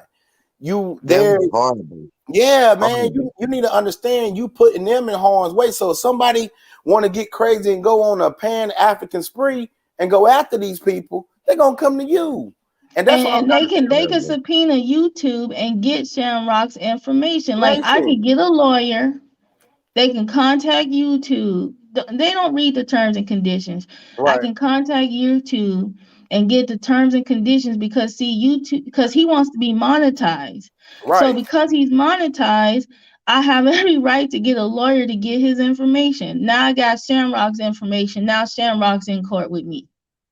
Right. And now you committing interstate laws because you doing all this stuff from another state. So I'm gonna have to go to a federal court, not just my state. You know what I mean? So it's like they don't understand that. They think they can do all this stuff on the guys that YouTube can't get subpoenas. Like, do they read the terms and conditions? No. YouTube is part of Google. You guys all have Google accounts. I bet you a lot of them got Android phones. Now, if they got Apple phones, that's another terms and conditions. So the thing about it is that they can play those games. If Lennon was really harmed by this, half of them would be one. You will never see them because you'll be like, "What happened to that Shamrock guy? What happened to D. Durrell? D. Durrell's in Texas, operating as a mental health specialist." In my mind, I'm like, he should not. I would never let my kids go see a D. Durrell as a mental health specialist the way he acts on this YouTube. Right. Because he is toxic and dangerous to people who have mental health.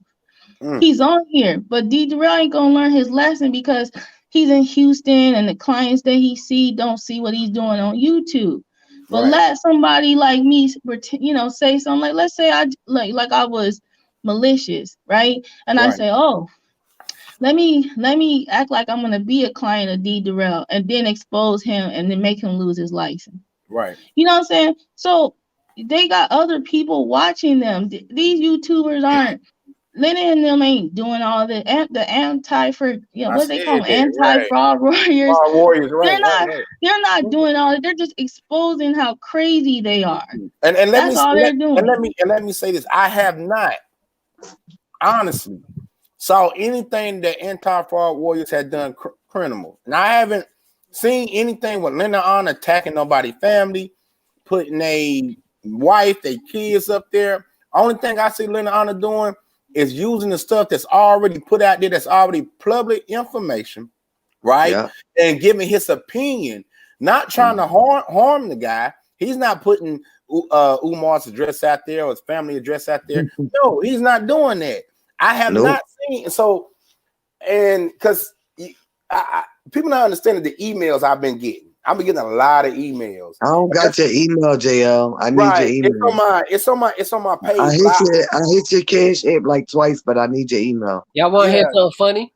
Hold on. So come on, Muslim. Hold on, wait a minute. And it's just like well, yeah. Go ahead. Y'all know I smoke. I forgot. I don't know if Josephine heard this, but did you hear that Umar sent out cease and desist letters?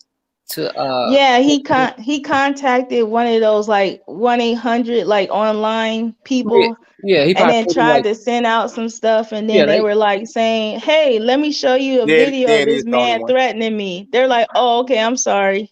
Yeah, he probably paid like maybe $120. Who knows? But you know what he used? He used a white lawyer.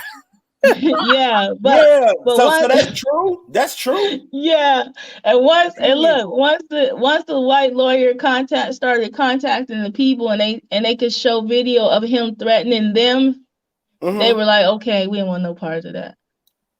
Get the hell out of here. Because he did like an online service. He didn't even contact a real lawyer. He did one of them little online services where you could do a letter to people. Right. Like if you wanted like a bill collector to stop calling you, you could contact those kind of people too. Right.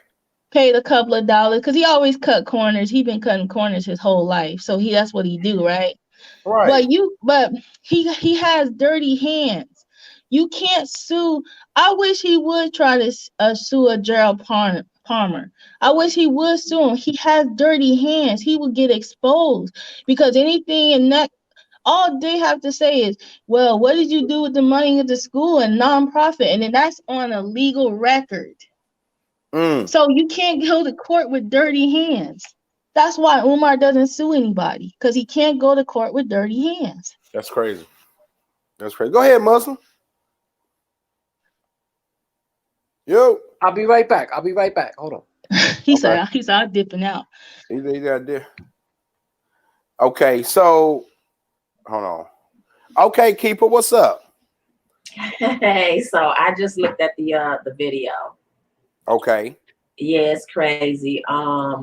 I mean, he's back at the building, but I mean, I saw that he didn't say anything new or anything different. Same old, same old. Nothing about the renovation of the school, the operation of the school. All he did was reiterate, is a project telling his people that it's not an easy task, that we must finish the work.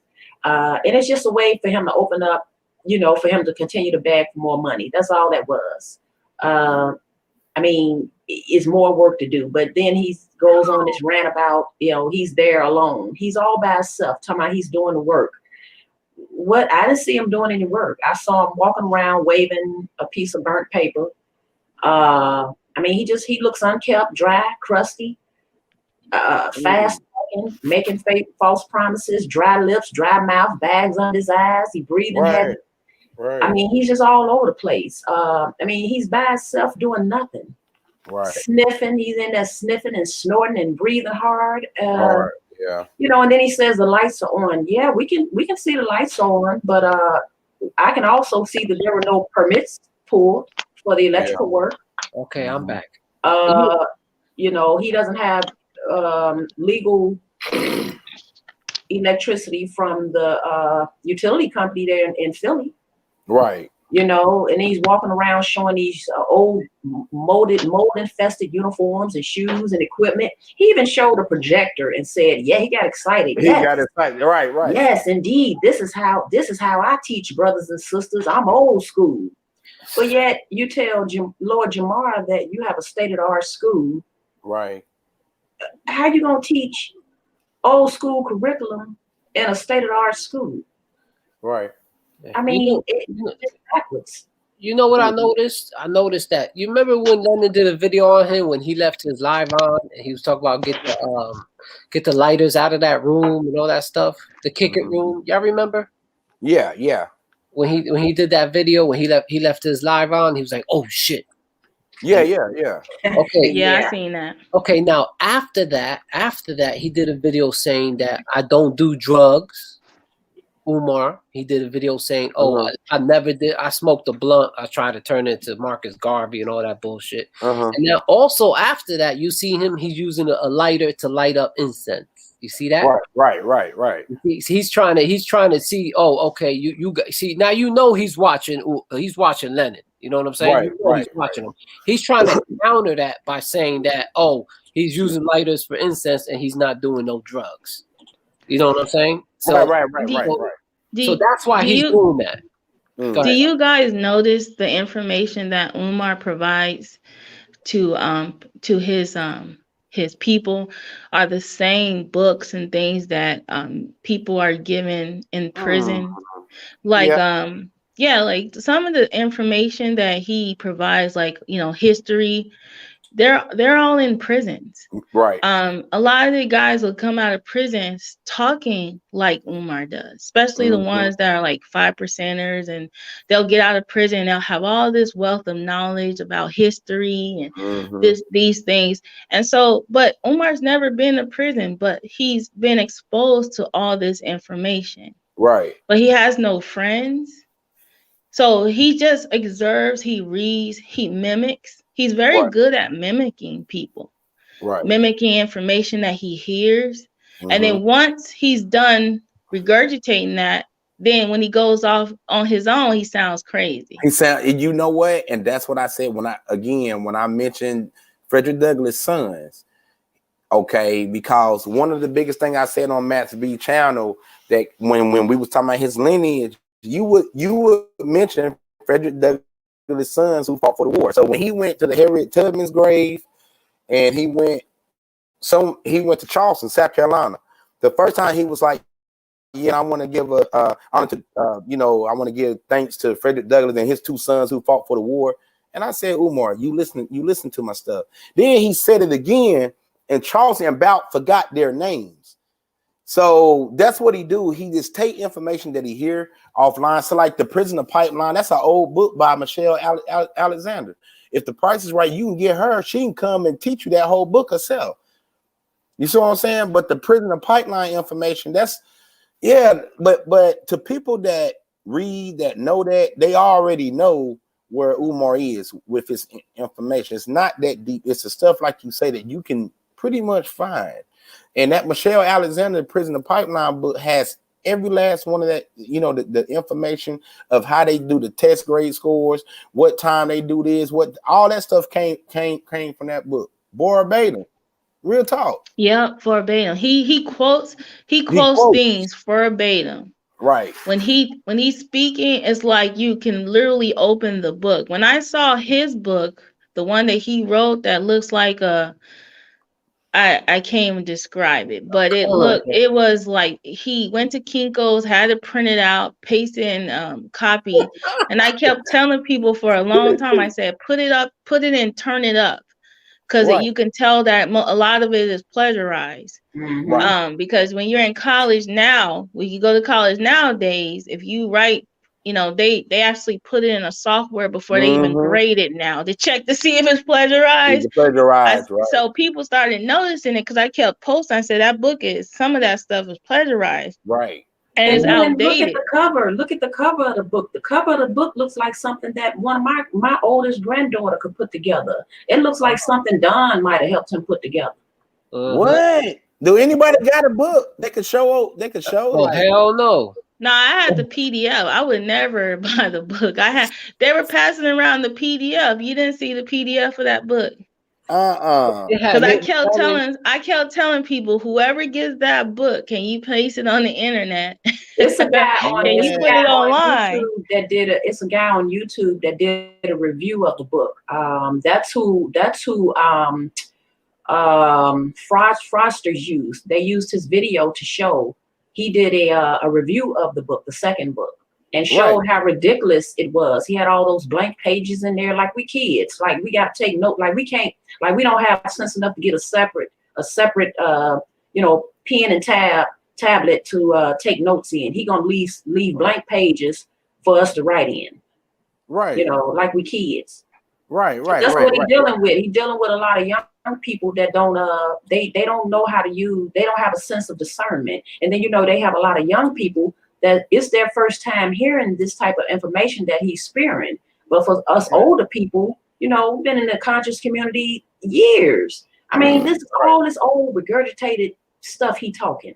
This is the type of stuff that he spear out, will put him in jail. Look at this guy. What's his name? The ex-rapper Jay. You can't. This is not the 50s and 60s walking around with guns and talking all this hate speech. Right. You're gonna land up in jail. Right. And then he goes to Africa one time and he talks like Africa. He's like, I'm an African. And I'm just like, what African? Because like, are you from Congo? The Congos? Are you from South Africa? Like which what language? What would you, you know? And he always generalized, he groups. But what I don't like is what he does is he tells people what to do with their money, and he tells them, you know, all that not rhetoric about grits money. What do you say? You know, you spending your grits money, you're buying weed. The people that follow him, they don't have, they can't afford a $400 weed. The people that following Umar ain't spending $200-300 on Jordans.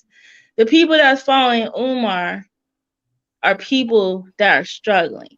Right. People who are trying to figure out how to get out of the system. That's why I say, redline people that have been forced to be in this community, and instead of building up the community, just like him and Boyce Watkins and all of them, they say, you know what, you've been giving the white man all this money, give it to me, and let me take the money because you giving it to them, and then they don't do nothing with it. Right. One time he had the nerve to say that $600 stimulus check, he said that you could send me $300 of it, half of it.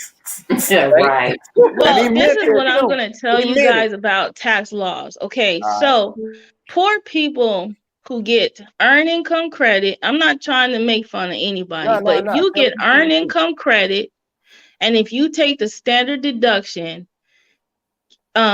using Umar donation will not count against anything. You have to itemize. The standard deduction would be higher than itemizing if you don't have anything to itemize. So why would you put that on your tax? Nobody, if you get earned income credit, you're taking the standard deduction. So saying that you donated to Umar is not going to benefit you at all. You're not gonna get that money. So hold on. So clear that up so everybody can hear. So if you is looking for a tax deduction, you're okay. Clear that up for us one more time. So the only way that the tax deduction that Umar gives you benefits you. Everybody listen. Is if you are not taking the standard deduction. Now, if you don't make that much money, the standard deduction will always be higher than itemizing.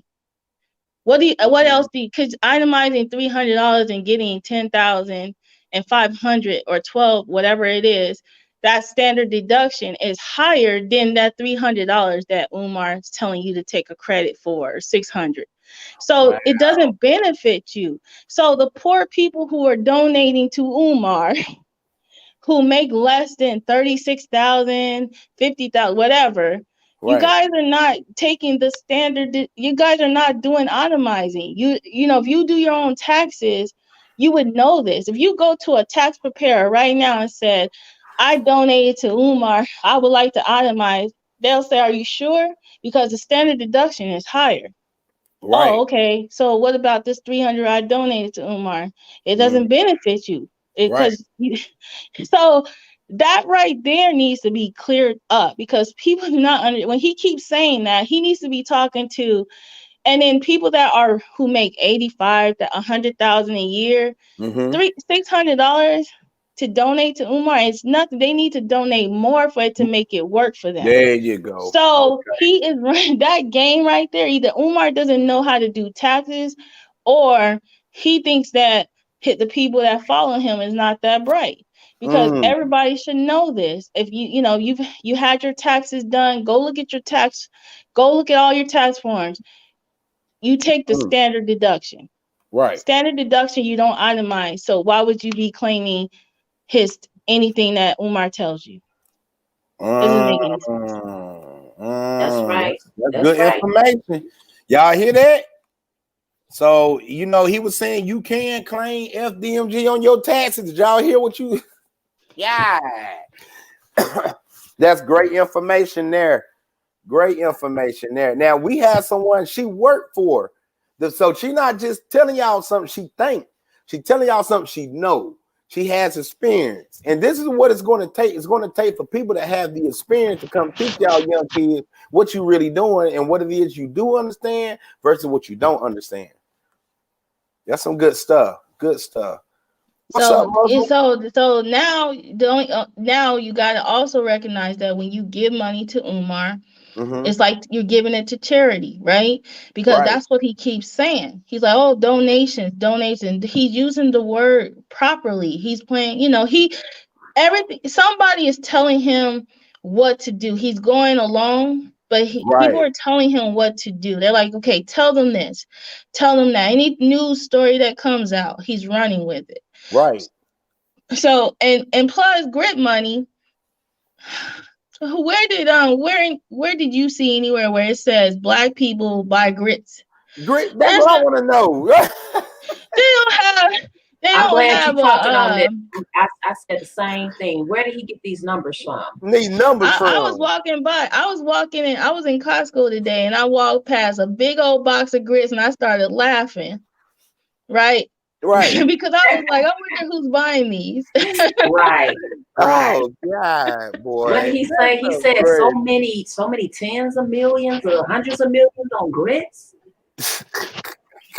Like really. What he's saying is that oh my God. He's clowning black folks because he's like, you know, black folks in the hood always trying to get a 2-for-1 deal. Right. Ain't nobody trying, we going to Ross. Right. He's clowning us here. He's clowning us here because he wants everybody he wants us to go back to Africa. And that's what the other little guy is doing too. The one that's not from here, Libya. It's the same thing with him. You guys heard him slip up the other day when he kept saying, see, that's what's wrong with you black people. You us, us black people. Yeah. Oh, the guy that's from listen, let me tell you something. Liberians are Americans that left like back in the day, and they're Americans too, right? And they went to Liberia, and Liberia is war torn, and then they're coming back over here as refugees, right? Yeah, exactly. So Africa, here's Flacco, who's been here. He was really, if you look at Flacco and pay attention to him, he took on all the negative aspects of the black culture. Right. He says words like cap. You know how they be talking. Everything that comes out his mouth is slang. Exactly. Right. And he doesn't even sound intellectual. Unless he's doing an interview with the other people. Then he talks intelligent. You have to look at that radio station interview he did with the white guy. He and then when he did not stutter or anything. Yeah, when he stutters, he's lying. But yeah, he's definitely going to some like community college or living somewhere. But he's trying to embrace the ghetto-ness of our culture. But he's putting it all in one. Like if you listen to his slang, you're like, where is he from? Is he from Philly? That's what I'm saying. Is he from New York? Is he from the South? Because he's using all kinds of slang. He sounds like he's from the it's all hey, yo, B, you know what I'm trying to say. It's all mockery. I feel like he's mocking. I'm like, man, I don't know what that is, bruh. I feel like he's mocking his followers. It seems like he's mocking everybody, Yeah. And it's funny that he thinks it's funny. Yeah, because the thing about it is he thinks he's untouchable because where he is, he's isolated from everyone. I think he's in California, to be honest with you, but he's isolated from all of this culture. He's not in Philly. He doesn't even sound like he comes from the Midwest. Right. It's like he's Googling or the East Coast. He's Googling all kinds of stuff, but I think he lives in Cali, and he's another show. Trying to show he didn't file a lawsuit and it was in like Scribble. He showed that he tried to file a little lawsuit against they don't, and then they're like, she's white, but she's actually black. Right. She's been around forever. I've been seeing her forever.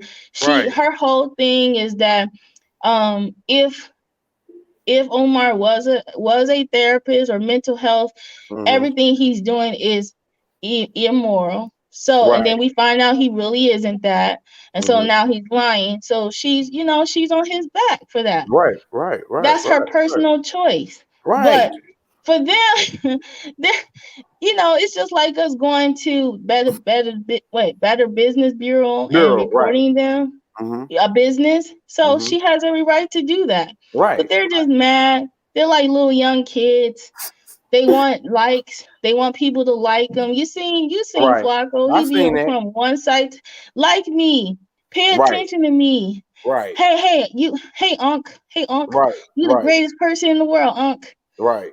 He wants that attention. He's starving. He needs a dad too. You know what I mean? That's what it is. Right. They all need a dad. Crazy.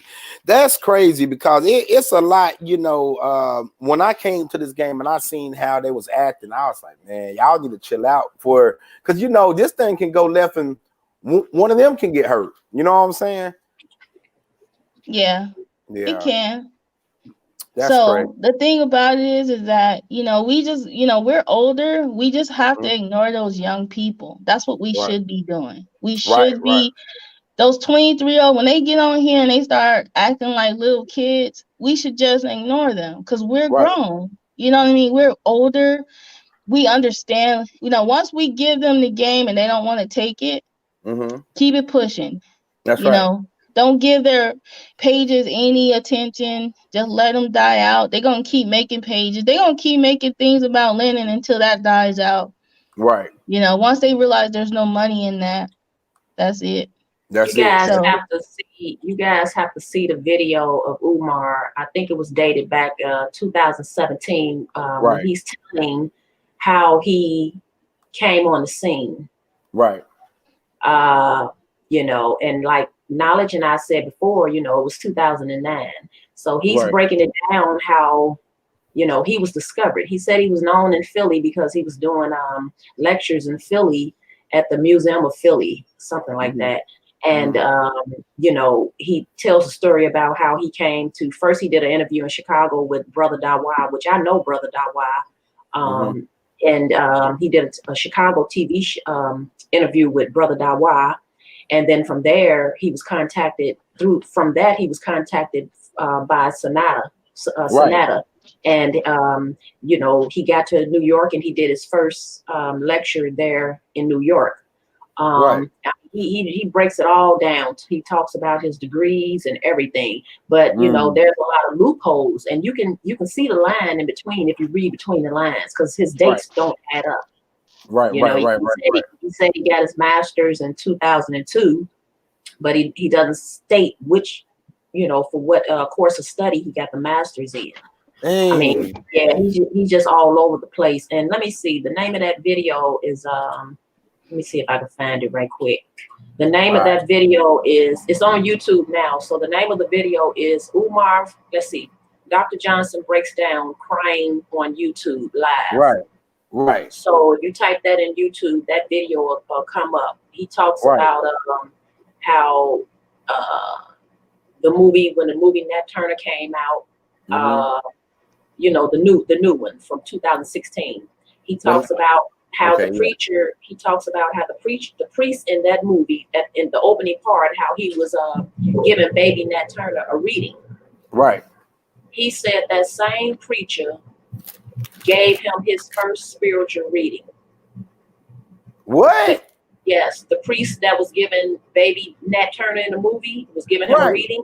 Umar is on this video saying that same priest is the one who gave him his first spiritual reading. Oh my. Okay. Yes. Yeah, he probably needs some help, man. He probably he believes all the stuff he's saying. He believes too. That. He believes he believes everything he's saying too.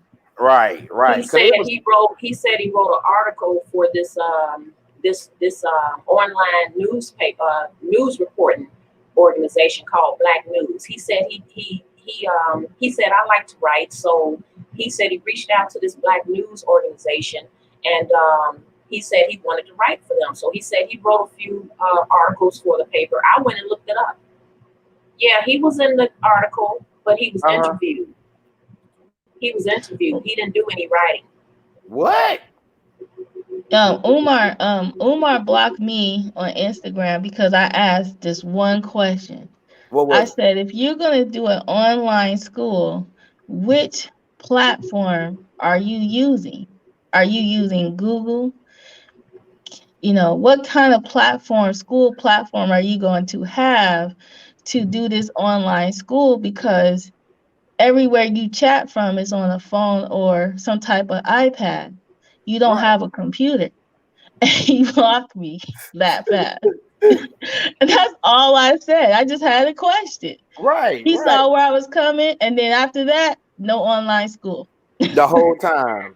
And that's the reason why I made this video, because I know in the last video he made, he addressed me because I'm like the only one that I just put the non-biased post up. And he was telling me you have to pick a side. I'm like, man, I'm on the side of truth. You want me to go against Lena Honor? I'm not about to go against Lena Honor. But Umar, I'm not gonna go against you. I'm just gonna tell you the bullshit that you're doing is wrong.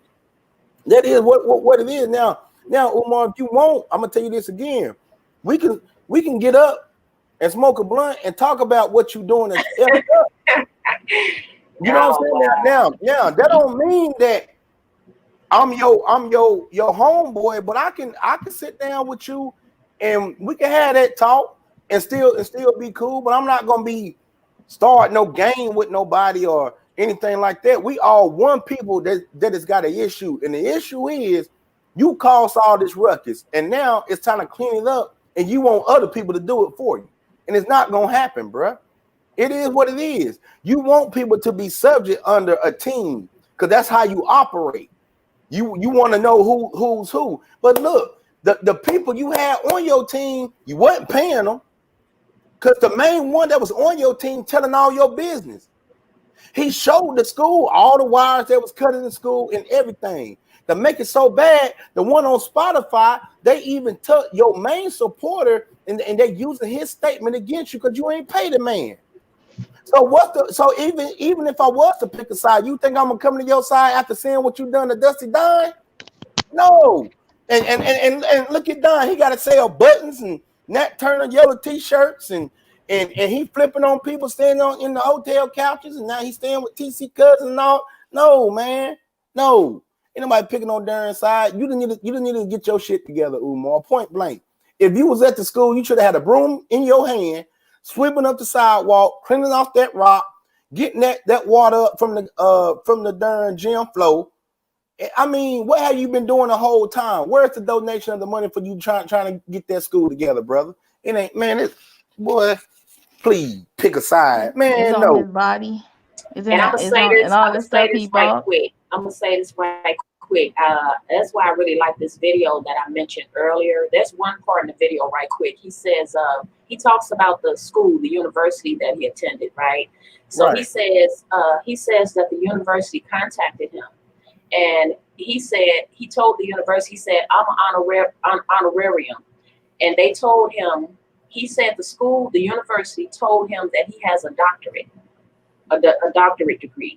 And he said that they said you have 6 degrees. He said this is what the school told him. He said he said he didn't know. He didn't know that. Oh man.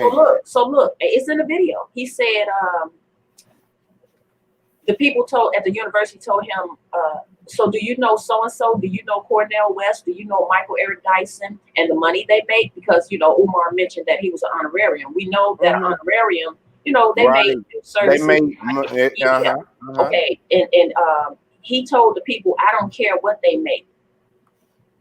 So basically, the school told him that he has a doctorate and he has 6 degrees, yet he told them, I didn't know that. So why is he getting on here telling us, and all this can be verified through schools, right? Which it has been verified that that's not true, right?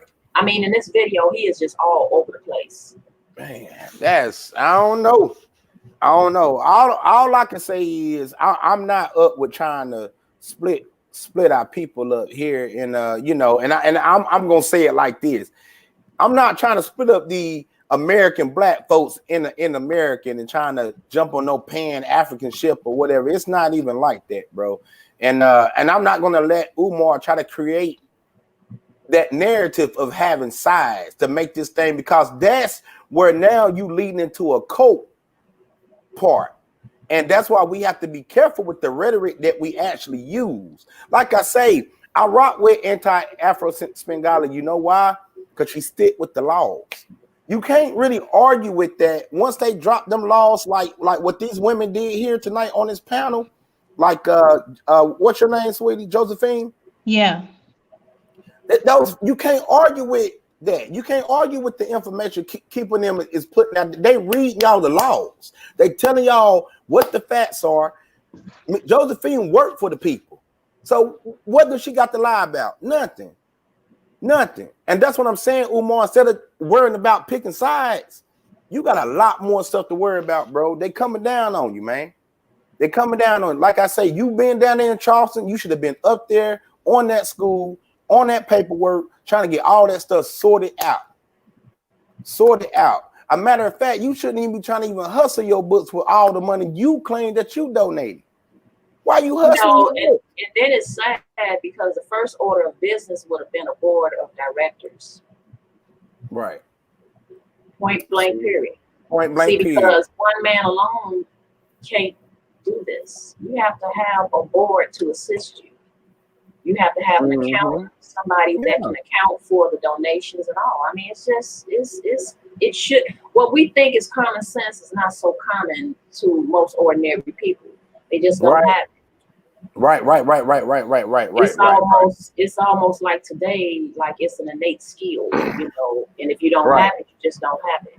Just don't have it. Right. Well, that's, you know, that's where he messes up at, because he knows his back, he you know, his back is against the wall. He got those buildings because, you know, PayPal was coming after him. So I don't know. We don't even know if he really had the money or they was returned to people. Well, hold on now. Explain that. What did PayPal? What's up? Because with that? when he got flagged by PayPal and GoFundMe, that's when he jumped up and got these buildings. So we don't know if he got all the money or the people got their money back. So as much as he's saying he made this money, like he lied so much, he could have made not that much money. You know, you don't know how much money. Some people say he made 100. He probably didn't. He probably lied about that too. Right. So he gets these buildings, he leased them or whatever he got him, how he got them, and now he's backed into a corner. And he don't know the law. He don't have enough pride to go speak to a lawyer and take some of them donors' money and try to figure out how to get out of this situation and walk away. Right. You know, he's going to push it all the way to the end. And then you're going to hear this. I lost those buildings because of my haters. My haters, right. You know, and that's going to be the end result. We're going to hear that. And then the whole saga of Umar is going to be over. Over with. Yeah, well, he's setting that up right now. He's setting that up, throwing little tidbits about that right now, about his haters. Right, so the saga is going to be over. The little lawsuit is going to happen. The saga is going to be over. And then he's trying to figure out what his new game plan going to be before this saga ends. That is the problem he's having. I got to come up with something else before I end this. Well, I think the end result, he's going to attempt to flee. I think that's going to be, I don't think he's going to go down without a fight. I think he's going to try to flee. Hold on, let me say something. Hey, y'all, coming in through the door, hit the like button, subscribe button. Even if you disagree, hit the like button. Hit it up. Y'all coming in through the door, hit it up. We got a fire discussion. You know, this is a non-biased thing. We only speaking facts. So ain't nobody on this board. We ain't a part of no game. We're a group of people speaking fact and talking law. We talking law over here. Okay, so hit the like button coming in through the door. Okay, ladies. Y'all good? Hold on, y'all on here? Yeah. I was just reading your comments. Oh, okay. I was like, why are you blocking anti-Afro? Right, I saw that too. Like, yeah. I don't think anybody should be blocking her because she's done. She's the one who's done enough to make everyone aware. No. Who blocked? Who blocked anti? I didn't block her. No, I think she's still in the house. Oh, she here. Anti, where you at? You good? No, let me tell y'all something. I have Let me tell y'all something. I have people helping me. I don't do the blocking. So if somebody get blocked, it's not me. Okay. It's not me. Now, if I see something, I have, I have my people watching my back. So yeah, no, she was just basically saying like to ignore the people like Shaquem Rod and people like that. Like don't even really respond to them and things like that. That's basically what she's saying. She good though. She not blocked or nothing, right? We cool. No, I don't know. I don't think so. Hold on. Yeah. Hey, Anti, you comment in the comment box real quick, and we can confirm that. And is there anybody else that's blocked or anything that we need to see? Nah, she is blocked. Can someone unblock her, please? So what I was pointing out is that Anti has, brought awareness to some of the fraudsters in our community, and that we need to, look at it. She has her way of showing us, okay, this is what is going on. And so people coming after her is only because she's a woman. I believe they coming after her because she's a female and, calling her out her name, telling her what race she is, trying to figure out who she is, trying to dox her because she's making us aware of what's going on in our community. And it's sad because, we should know. We should know what's going on. They're coming at her because she's on the money. Nobody comes at you that hard if you're just talking nonsense. But since she's on the money, that's the reason that they're coming at her. And everything she and Lennon and many others Make a Change and all these people, Nappy Yankee, everything they've said has come to fruition. Yeah. Right. Like I like Nappy Yankee too. I follow him.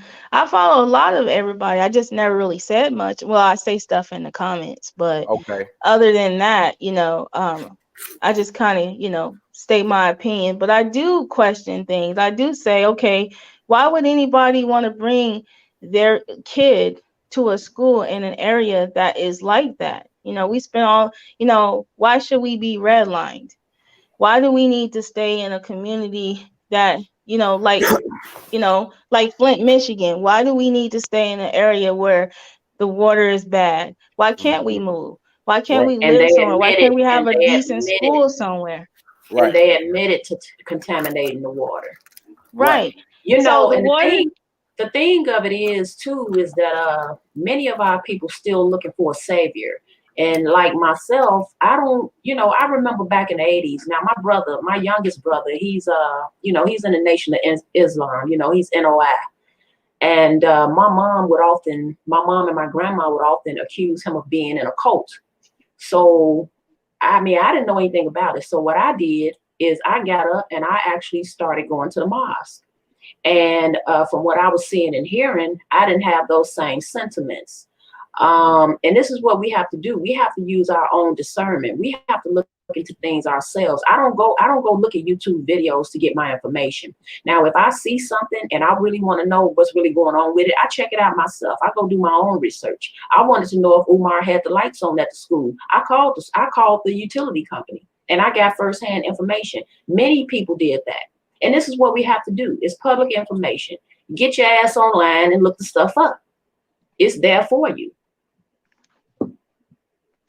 But I always say this. I say there's always going to be people that root for the bad guy. Right. Because they're like, well, he's hustling. So what? That's what I do. There's always going to be that group of people that are going to root for the bad guy. They want him to win in the end because that will justify their hustle or trying to, see, that brother made it. He did it, and that's unfortunate. Because it don't matter what race you are, that's how people feel. Right. But in this situation, how would they feel if Umar took advantage of their mother? I seen a lady, her grandmother was donating to Umar. She had to put a stop to it. She was like watching his stuff, and she was donating her Social Security check or pension check to this man. Right. Just every month. What I hate is why y'all trying to bring down a black man.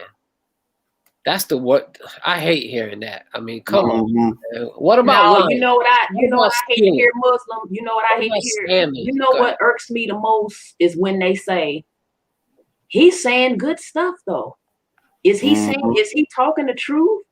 And I'm like, it's nothing he's saying that you can't find out on your own. Anybody can be well studied, and you remember everything that you've studied. You know, you have a like they say, people have a photogenic memory. You can remember things to regurgitate it. Right. You know, verbatim. Right. It's nothing he's saying that's profound. Nothing he's saying that we haven't heard before. We can go back to the Honorable Elijah Muhammad. We can go back to Malcolm X. We can go back to Martin Luther King. We can go back to all these, you know, all of our greats. They've been saying the same thing. Right. But see, you got even young people they've never heard this before. So it's something new to them. It's something profound. That's the people he getting. Exactly. That's the people. But here's what I wanted to say to Muslim. This is what I tell them. I said, so you gonna eat good food off a trash can lid then? Is that what you gonna do? Because if I serve you this good food, a steak on a trash can lid, are you gonna eat it? That's a good point. That's a good analogy.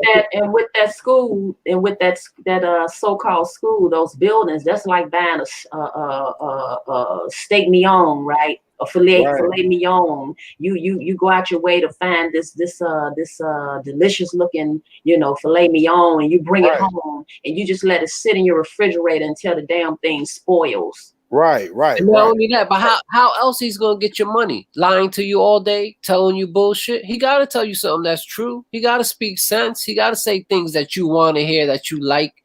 You know what I mean? He can't sit there and lie to you all the time. You know what I mean? So he's and then you keep rewrapping this filet mignon and saying, yeah, it's gonna get done, people. I'm gonna cook this thing. Ooh, it's gonna be tasty. Y'all just keep on sending that money. This filet mignon gonna be good. And you know what? The people that defend him, they don't donate to him. They don't give him no money. They just see a lot of people that are exposing him, so they figure, okay, let me protect him. Let me jump on his side and get some fame out of it. Right. You know what I mean? That's all it is. That's all it's about. Right.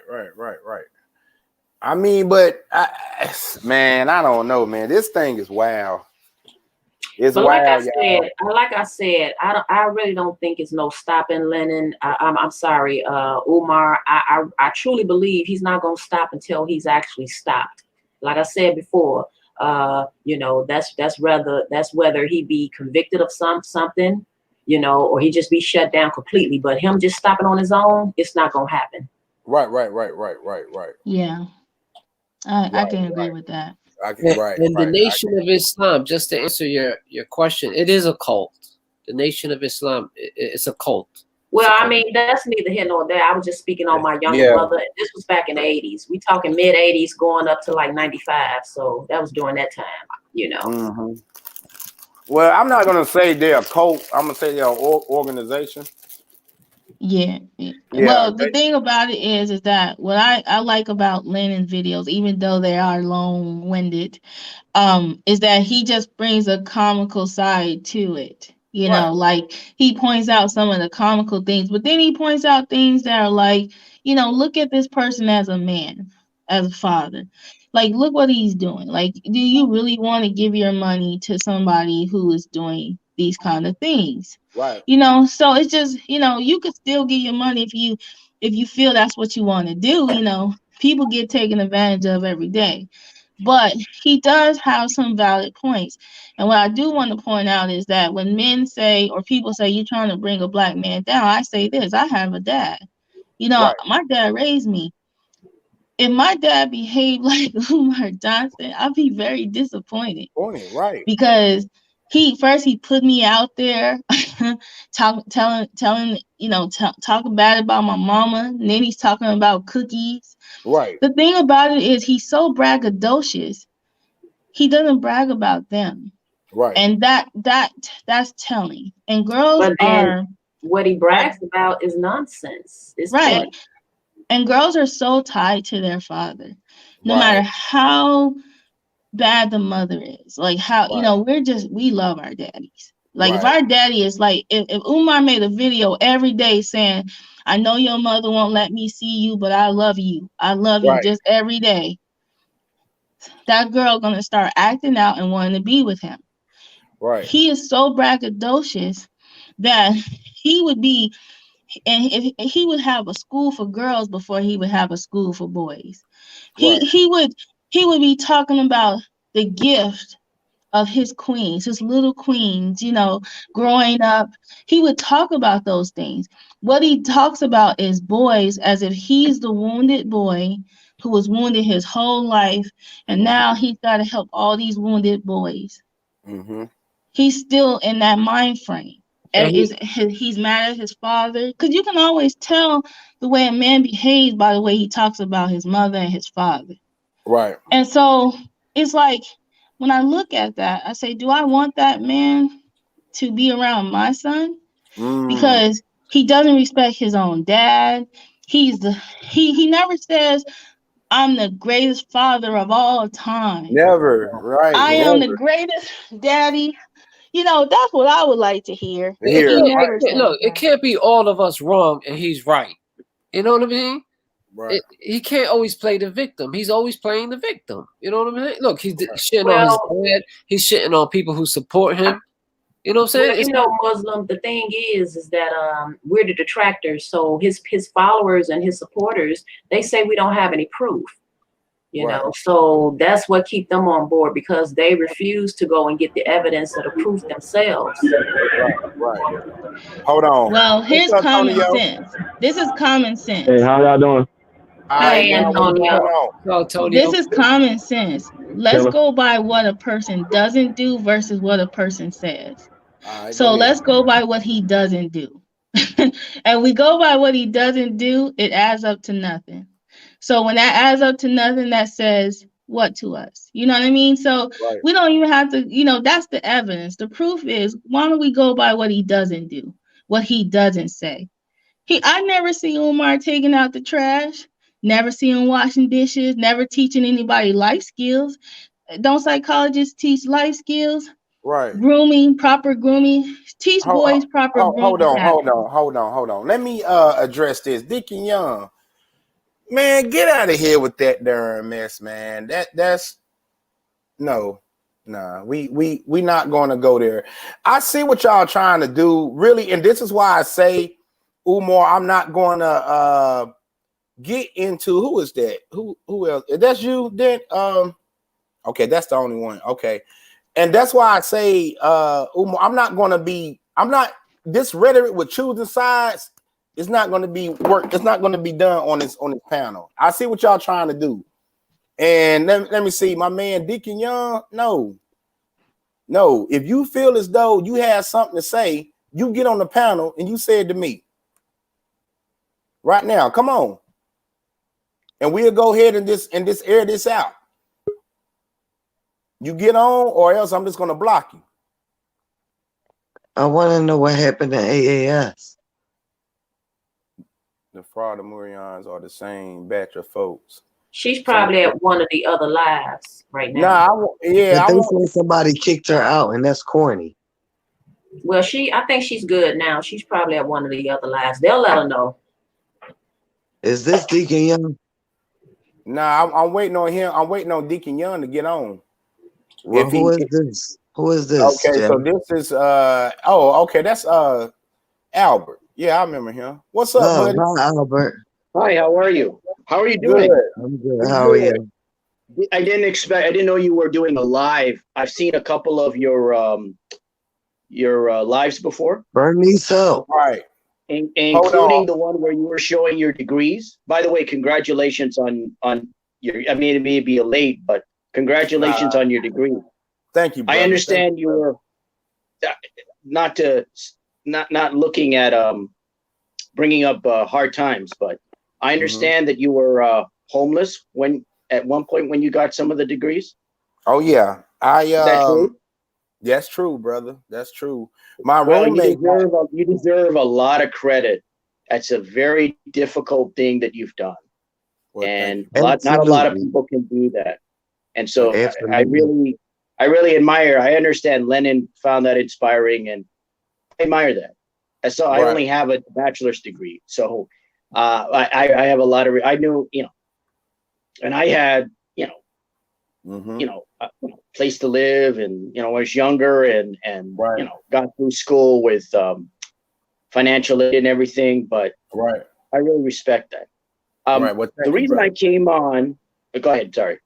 Hey, Albert, I want to ask you a question. Why people call you a sand nigger? Sorry? Why do they call you a sand nigger? Well, that's one of the reasons that Go ahead. See, this is one of the reasons why I came on this live stream. If you don't mind my bringing up a couple of points or making a couple of points. Go ahead.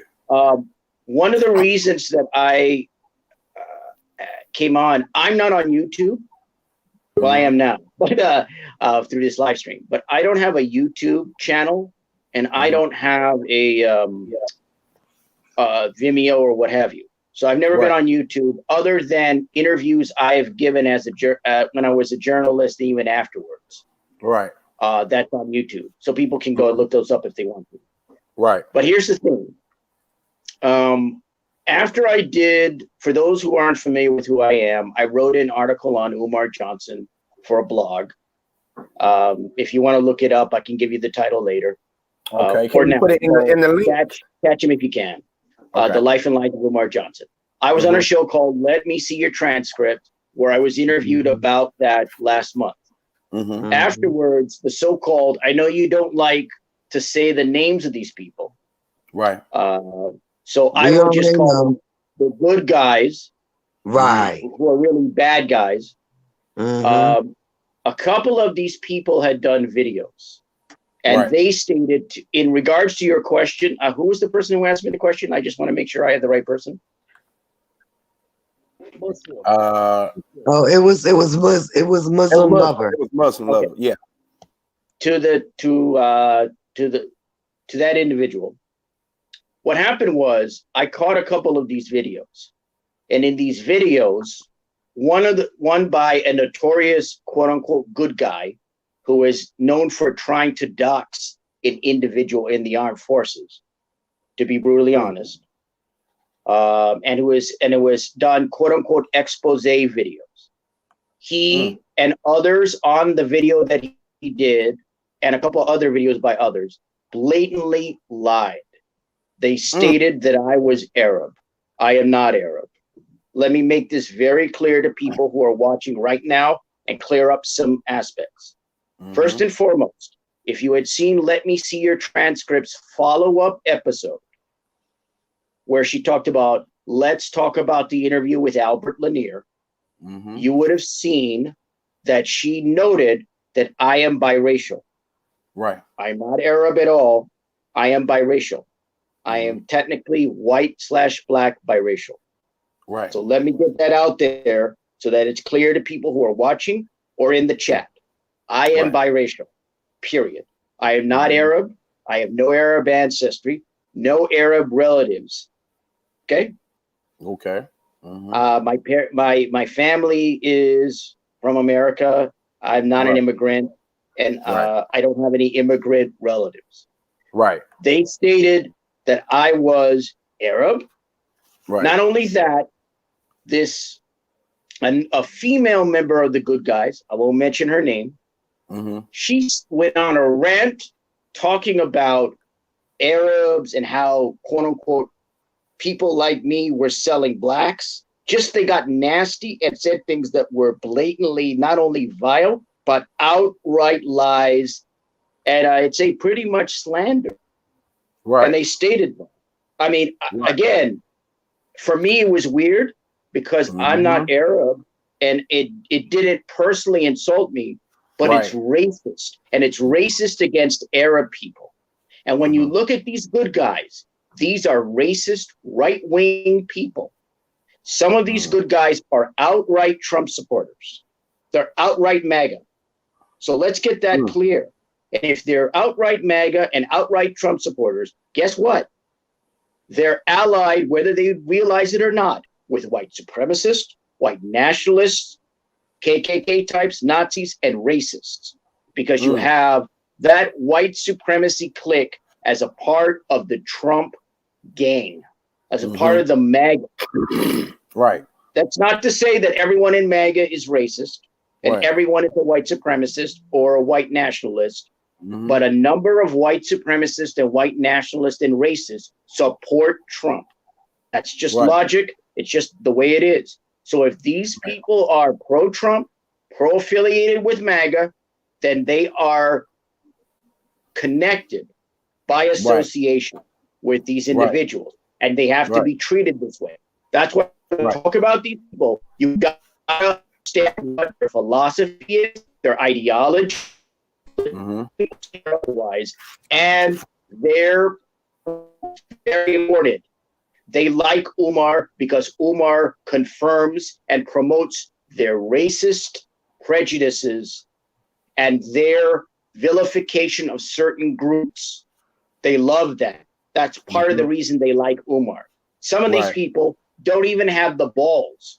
They don't even have the guts to defend Umar. I went on TCTV's live stream once. He didn't expect me. I didn't expect to come on there. He had a perfect opportunity to say something to me because this guy had been talking crap about me on his show for a couple of times. He said that. And so I said, okay, I'm up there. You know what they talked about? This female member of the good guys that I had criticized. That's all they wanted. That's all they want. Yeah. That's how they do. Yeah. I'm like, wait a minute. I did a 2-hour plus interview about Umar.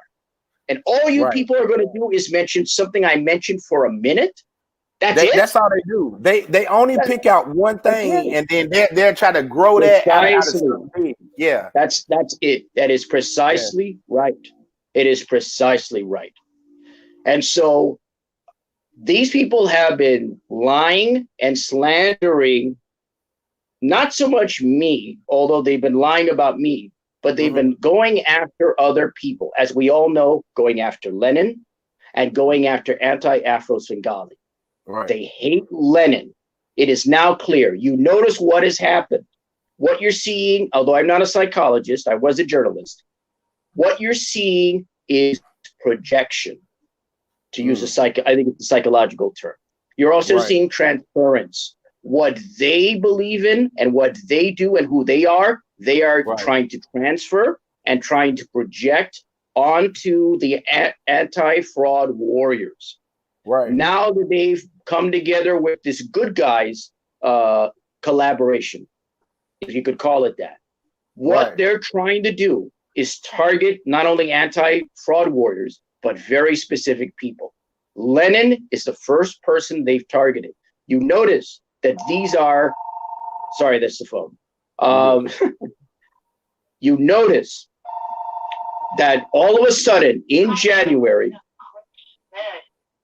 they started going after Lenin. Lenin has been around for a couple of years now, but somehow they haven't gone after him. It's only now they're going after him. And notice the people that have gone after him. Monty Woodgrain started attacking him. Monty Woodgrain was a critic of Umar's and made fun of Umar. Then he started making satirical, quote unquote, attack videos against Lenin. So he was one of the first. I don't know, he was the first, one of the first. Then you have this Shakim Raw guy. Now, what's interesting, he also criticized Umar. Notice the pattern. Both critics of Umar decide to go after Lenin. And the Shakim guy is making video after video after video about Lenin. And what is the criticism that they say about Lenin? That he makes plenty of videos about Umar. You guys have been making 2-3 many videos about Lenin. And you guys are, you criticize Lenin for making money through super chats, which anyone on YouTube can do, PayPal, Cash App. And guess what? You have a Cash App, you have PayPal, you have super chats. And you're making money because the people who hate Umar, guess where they're going? Shakim Raw, Monty Woodgrain. Although I hear Monty Woodgrain has got issues and so forth. But you Monty Woodgreen is now Monty Woodstain. But in any event, see, when they were giving out brains, Monty thought they were trains. So that was the problem with him. But they said Monty been staging he been staging himself getting hurt in order to get his money. Did you hear about that? No, I didn't. Yeah, that's the hurt part. Yeah, that's another story. Go ahead, I'm listening. Right. To other people beginning to attack Lennon Honor. Right. So Lennon Honor's been doing this for, I don't know, 2, 3, I don't know how many years. At least about a couple years. I wrote my article about Umar, but I don't know much about Lennon himself. Notice what they're doing. They're the same thing they criticize Lennon Honor and anti-Afro Svengali about. Right. They themselves are doing. They are nothing more than liars, hypocrites, and outright grifters. This is what these people are. These people are reprobates of the worst order. Just look at these people. Right. One of the members of the good guys is an ex-homeless person. Nothing against homeless people, right? But look what they're doing with Don, this Don guy. Right. They go and use this Don guy to make themselves look good. They hopped on him right away. Oh, look what we're doing. We're giving him some money. We're helping him stay in a hotel room. Look what we're doing. Right? All this guy wanted is $3,000 from Umar. He doesn't care. And you know what? I kind of respect this Don guy. I give him a lot of, I respect him. I like what he's done. He doesn't want to be used by anyone. See, he's not really being used. He's going and trying to flip the script, as the kids say, and get as much mileage as he can out of this, because he understands Umar is well known in African American communities. Right. Umar is well known, and Umar is someone who can give him a platform or give him the ability to get out of whatever situation that he is in. He understands this. So I like, in a sense, I like what Don is doing. These guys and the good guys think they can use Don. They are going to learn a very hard lesson down the road. I tell you that. I would warn them. But these people, we know what their game is. They're coming after Lennon and they're attacking him because they feel if they eliminate Lennon, guess who's next on the list? Anti-Afro Svengali. And that's who they really want. This is why I'm on here and warning people. I see what's going on. I used to cover politics when I was a journalist at times. I know what dirty tricks are. I know what underhanded, sneaky things are. They really despise anti-Afro Svengali. They want to destroy her. They've been doing their darndest to come after her. They called her every name in the book. They put up some person's picture saying that it's her. That's who they really want. They're settling for Lennon right now. Go ahead. They're not going to be able to do nothing with her pretty much pushing the law. So if y'all want something done with her, you have to go through the law to get her. And none of y'all don't want to do that.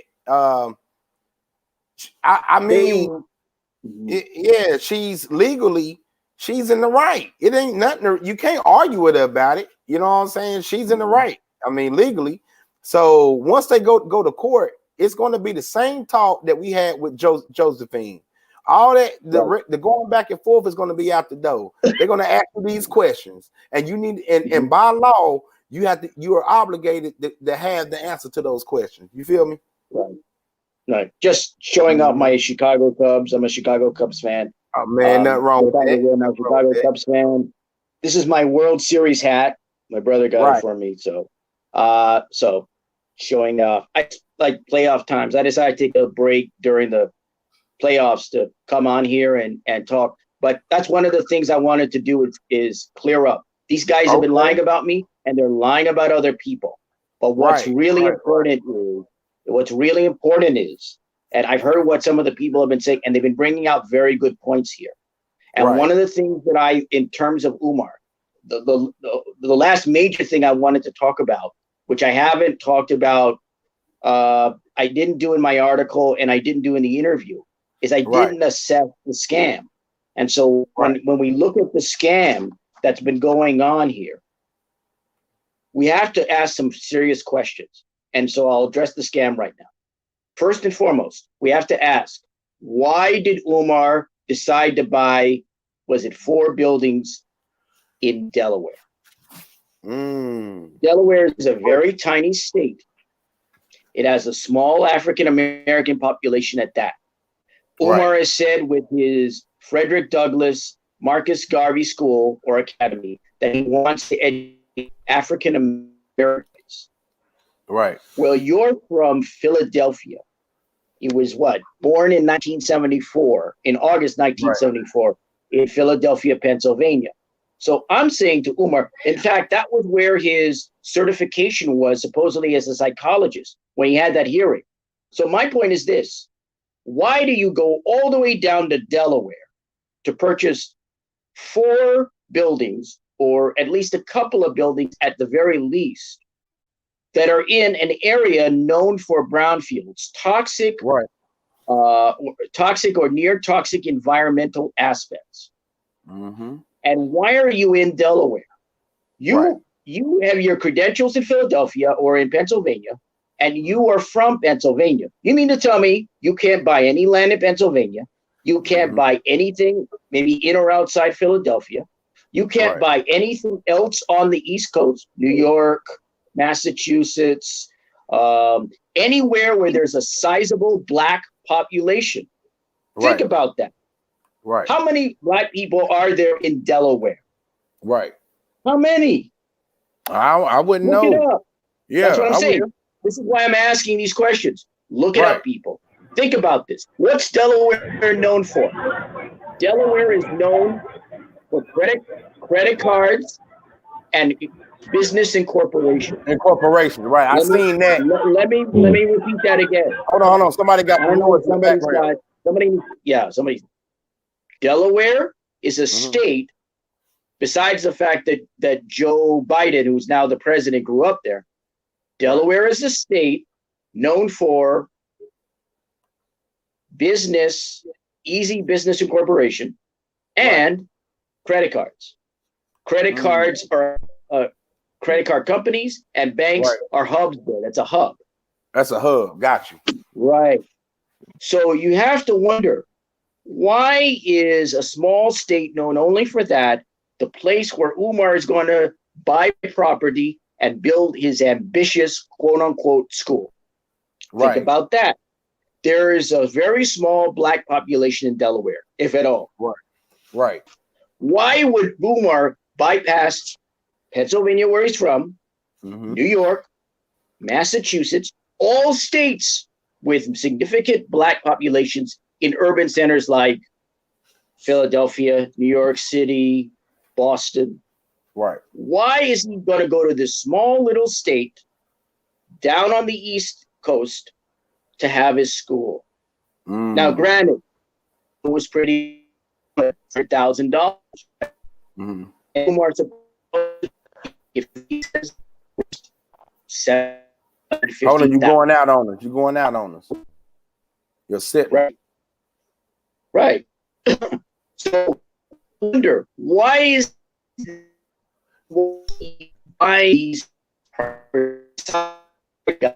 now issues? Hold on. Your phone going out.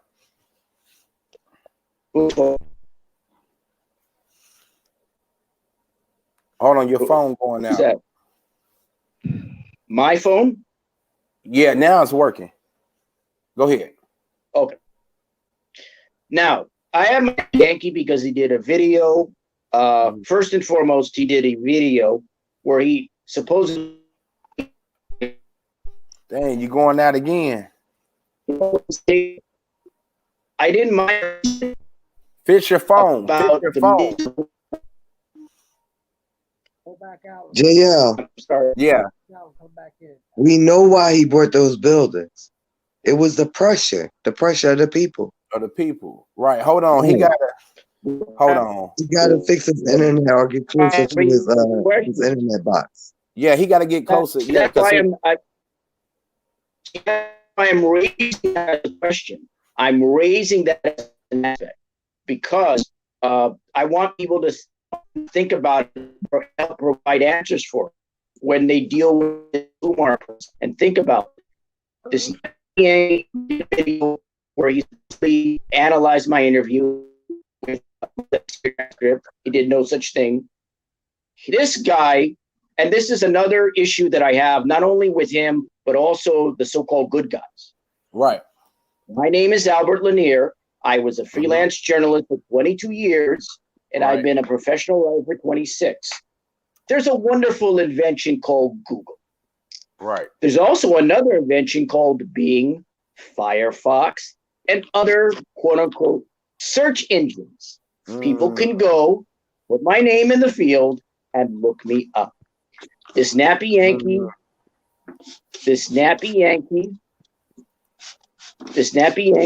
did a video about me where he said, "Oh, I don't know this guy. I know nothing about him." That's probably true. That's fine. Right. All you need to do is put my name in the search field. Right. And look me up. He did no such thing. He read my entire article on his video without noting that I was a freelance journalist, freelance writer, and a professional writer. Right. I, below every article I write, Umar, I note my bio. My bio. The same was true with one of the good guys whom we know. This guy lied blatantly. Right. He said that I had only written for Medium and WordPress. I don't know WordPress, never been on there. I had my own blog with Medium for 3 years, close to 4 now. Right. I retired and wrote the blog. So I'm retired writing this blog. Right. So I'm because I'm not on YouTube, because I'm not on Vimeo, because I'm not on there, I haven't been able to respond. I'm taking the time to do this, to respond to people who have seen these videos. Now, what's interesting is this video by this guy got ratioed. It had far more dislikes than likes. This is true of a couple other videos where people were talking about me. If you guys are going to, I'll say to these good guys right here and now, if you're going to talk about me, if you're going to say something to me, you damn well better come with the facts, which are very easy to get. All you need to do is put my name in a search engine and look it up. You understand? Otherwise, you are lying sacks of shit. Yeah. And I hate to go there, but you bastards, and I hate to say that. I'm going to come out and say, you bastards are not going to go and keep lying and spreading racist attacks against people that have nothing to do with this. Right. Attacking Arabs, calling them all kinds of vile names. I'm not Arab, so it's not personal for me. But I find it offensive as a person who is a left-winger to hear this kind of racist crap being spewed by these people. Right. So all you need to do is go look me up, and they've done that. And I don't think it's this Snappy Yankee guy. Insofar, I think some of his videos about Umar are perfectly fine, perfectly good. They're perfectly okay, but he has to do his basic research. I shouldn't, as someone who was a journalist and as a writer, have to tell people, go and look me up. You should be able to do that. How stupid are these people, and they can't even do that right? I'm sorry that I'm coming off as a bit angry here. No, but it's like I'm dealing with imbeciles. I'm dealing with morons. I'm dealing with cretins and nitwits. I'm dealing with complete bottom-dwelling, sewer-living scum. That's what the good guys are. They're nothing but right-wing scumbags. Right. Well, yeah, we know all that. But, we know all that. And back to the building part. I think my question would be, okay, you buy the buildings, but my thing is the type of buildings you bought, you know. Precisely. So we all know that was just basically to continue on with the you know, the begging of money and everything. So I mean, I agree. all the information is out there. All the information is out there. Like I said, anybody want to know what's really going on, they can, you know, look things up themselves and don't depend so much on YouTube videos. Right. This is why I raise questions, because I want people to go and do the research, to look it up, and to ask the questions themselves. Oh, Umar, if they have the chance to, if they can. That's what I want them to be able to do. And although my article did not get into the specific scams and specific fraud, I assessed Umar. And these people didn't want to do that. The final thing I'm going to say, the final thing I'm going to say is I'm very happy that this podcast Fraudsters did a couple episodes on Umar. And I tell you what. Oh, that's just the beginning. That's just the beginning. I want to hear what Antonio has to say right quick. Hey, yeah, go ahead, Tony. Go ahead. Hold on, let me go ahead, Tony. Hold on. Can you hear me? Yeah, go ahead. Can you hear me? Yeah, we hear you. No, I mean, it's just right on that terms, and just the thing about selling a building, I understand he has like 170,000 plus in back taxes and don't pay utility bills and liabilities. Hold on, take that mask off. Can you take out the mask? No, I can't take it. I'm at work. I'm at work. Dang. I'm at work. No, I'm talking about. Slow down, if he was to sell if he was to sell the property, the prospectors or the people that's eventually going to buy the property, they can just buy them out and just give them at least $1,000. That's overhead after he just pays off like $170,000 in unpaid taxes, property taxes, and liabilities on the building. They ain't been paying, and it's about to roll over again. Come I think June or July. It's like the state property taxes and school county taxes. It's about to roll over in July. He's already not paying the vacant property taxes at all, or utility bills. So. I mean, and then like I said, the big building is on the Brownsville Catalyst site. It's like the Chemical Corporation used to be there on the big building. The small building it's just still part of the Brownsville Catalyst site. And then, like I say, in the Weedon City neighborhood, the top 15 or top 10, top 15 most dangerous cities in America. Right. And like I say, the target demographic, the people say on the median family income, or the melanated black family, is like 24. I think probably a little bit over $30,000. And for the small school, you're talking about 160 students, 160 students, probably $2.5, $3 million just to have it operational for the year. And so you're charging the target demographic, people that live at or below the poverty line, who's getting their education for their child for free, or getting free educational handling on free education applicants that should have the child to have the behavioral problems or the mental emotional discrepancy.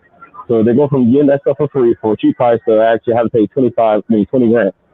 And then they have to move there because the people in the area, they don't have the money to actually go to that charter school. So they have people that have to move there where they're at, plus actually fund for their child to go to the school. It's not realistic. Because remember, you have no school plan, you have no business plan, you have no letter of intent, you have no certificate option, you have no curriculum, you have no courses, you have no employment application, you have no enrollment application, you have no liability insurance. He doesn't have his right zoning variance. He doesn't have anything. He don't got no instructors, no nothing. Can you hear me? Right. Yeah. I heard you a little bit. It's a lot of background. You can't go in the bathroom. It's way too much noise. Hold on. I mean, it's background noise. This is all background noise. But like, there's just too much going on, and he's not really serious about it. It's just all perpetuating scam. They're doing it for like I think 20 years. Perpetuating various scams, and he's leasing. I said, to my estimation, Leonard said 2.5. I say 3.5 because you got to think about the fact that he was giving him money freely outside of like PayPal, the Cash App, and everything else he got set up like later on. You got to think about he's doing this like city to city, country to country, and state to state. He's doing perpetuating this scam.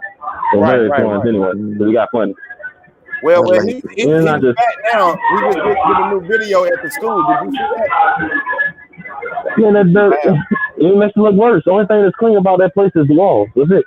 Everything else still looks a mess because you saw they use the fabuloso to bleach on the floor, but you have to do like a power wash on things and actually wax them things out. And then when you saw it, like it reverted right back to what it was, dusty as hell. And then you got the plumbing job. Then the plumbing job, the drainage system needs to get replaced and fixed because it hasn't been utilized in about 6 years. And you need to accumulate utility bills on that too. And you already see how the bathroom is. They saw Umar coming along, you know what I'm saying? They Right, saw Umar right. and dumped that bill on him. They know that. That's why he got all that property for only $400,000. Come on now, commercial That's property. crazy. He knew what he was doing. All He that knew what he was property. doing. It's just stuff. They knew what was See, up this with is that the kind property. of They saw assessment. Umar coming along. Right. See, this is the He kind just of wants to check like a assessment. scam. This is the kind of assessment that is necessary. This is what Right. people need to do. What Antonio just mentioned. He broke it down by demographics. He broke it down by population. He broke it down by per capita income. That's the kind of analysis you need to do in regards to Umar. Right. It is the kind of thing you need to do. And let me just get to my final point, which is about the fraudsters and what has come up. Right. I'm very happy of Fraudsters podcast. I think they did a good job about the first 2 episodes. I think there's going to be a third. And I I try to reach out to them and to congratulate them. And the reason I think it's important is this. When I wrote the article came out in July. Mm-hmm. My blog article. Right. The article came out in July. There was no reaction to my article. Right. None. No one said. I had a couple people say it was nice, it was good, perfectly fine. Right. It was later on when I got interviewed on Let Me See Your Transcript, and I was invited to come on the show. Right. The reaction was to my interview. Mm-hmm. That's when everything, the roof collapsed and the floor opened up. Right. That's what created all the buzz, all the controversy, all the discontent. Right. No one had ever said anything about my blog article. There was no reaction to it. Right. It was very interesting because what happened, and I didn't realize this, and I have to state this honestly. I was not someone who grew up with YouTube. I did not grow up with social media. I'm somebody who's used to writing for print publications, newspapers, magazines. I don't come from the internet world. Right. I have to honestly state that I underestimated YouTube. I didn't think anything about this interview. I've been on numerous podcasts since 2009. Right. It's just another interview. Nothing will happen. Right. I was wrong.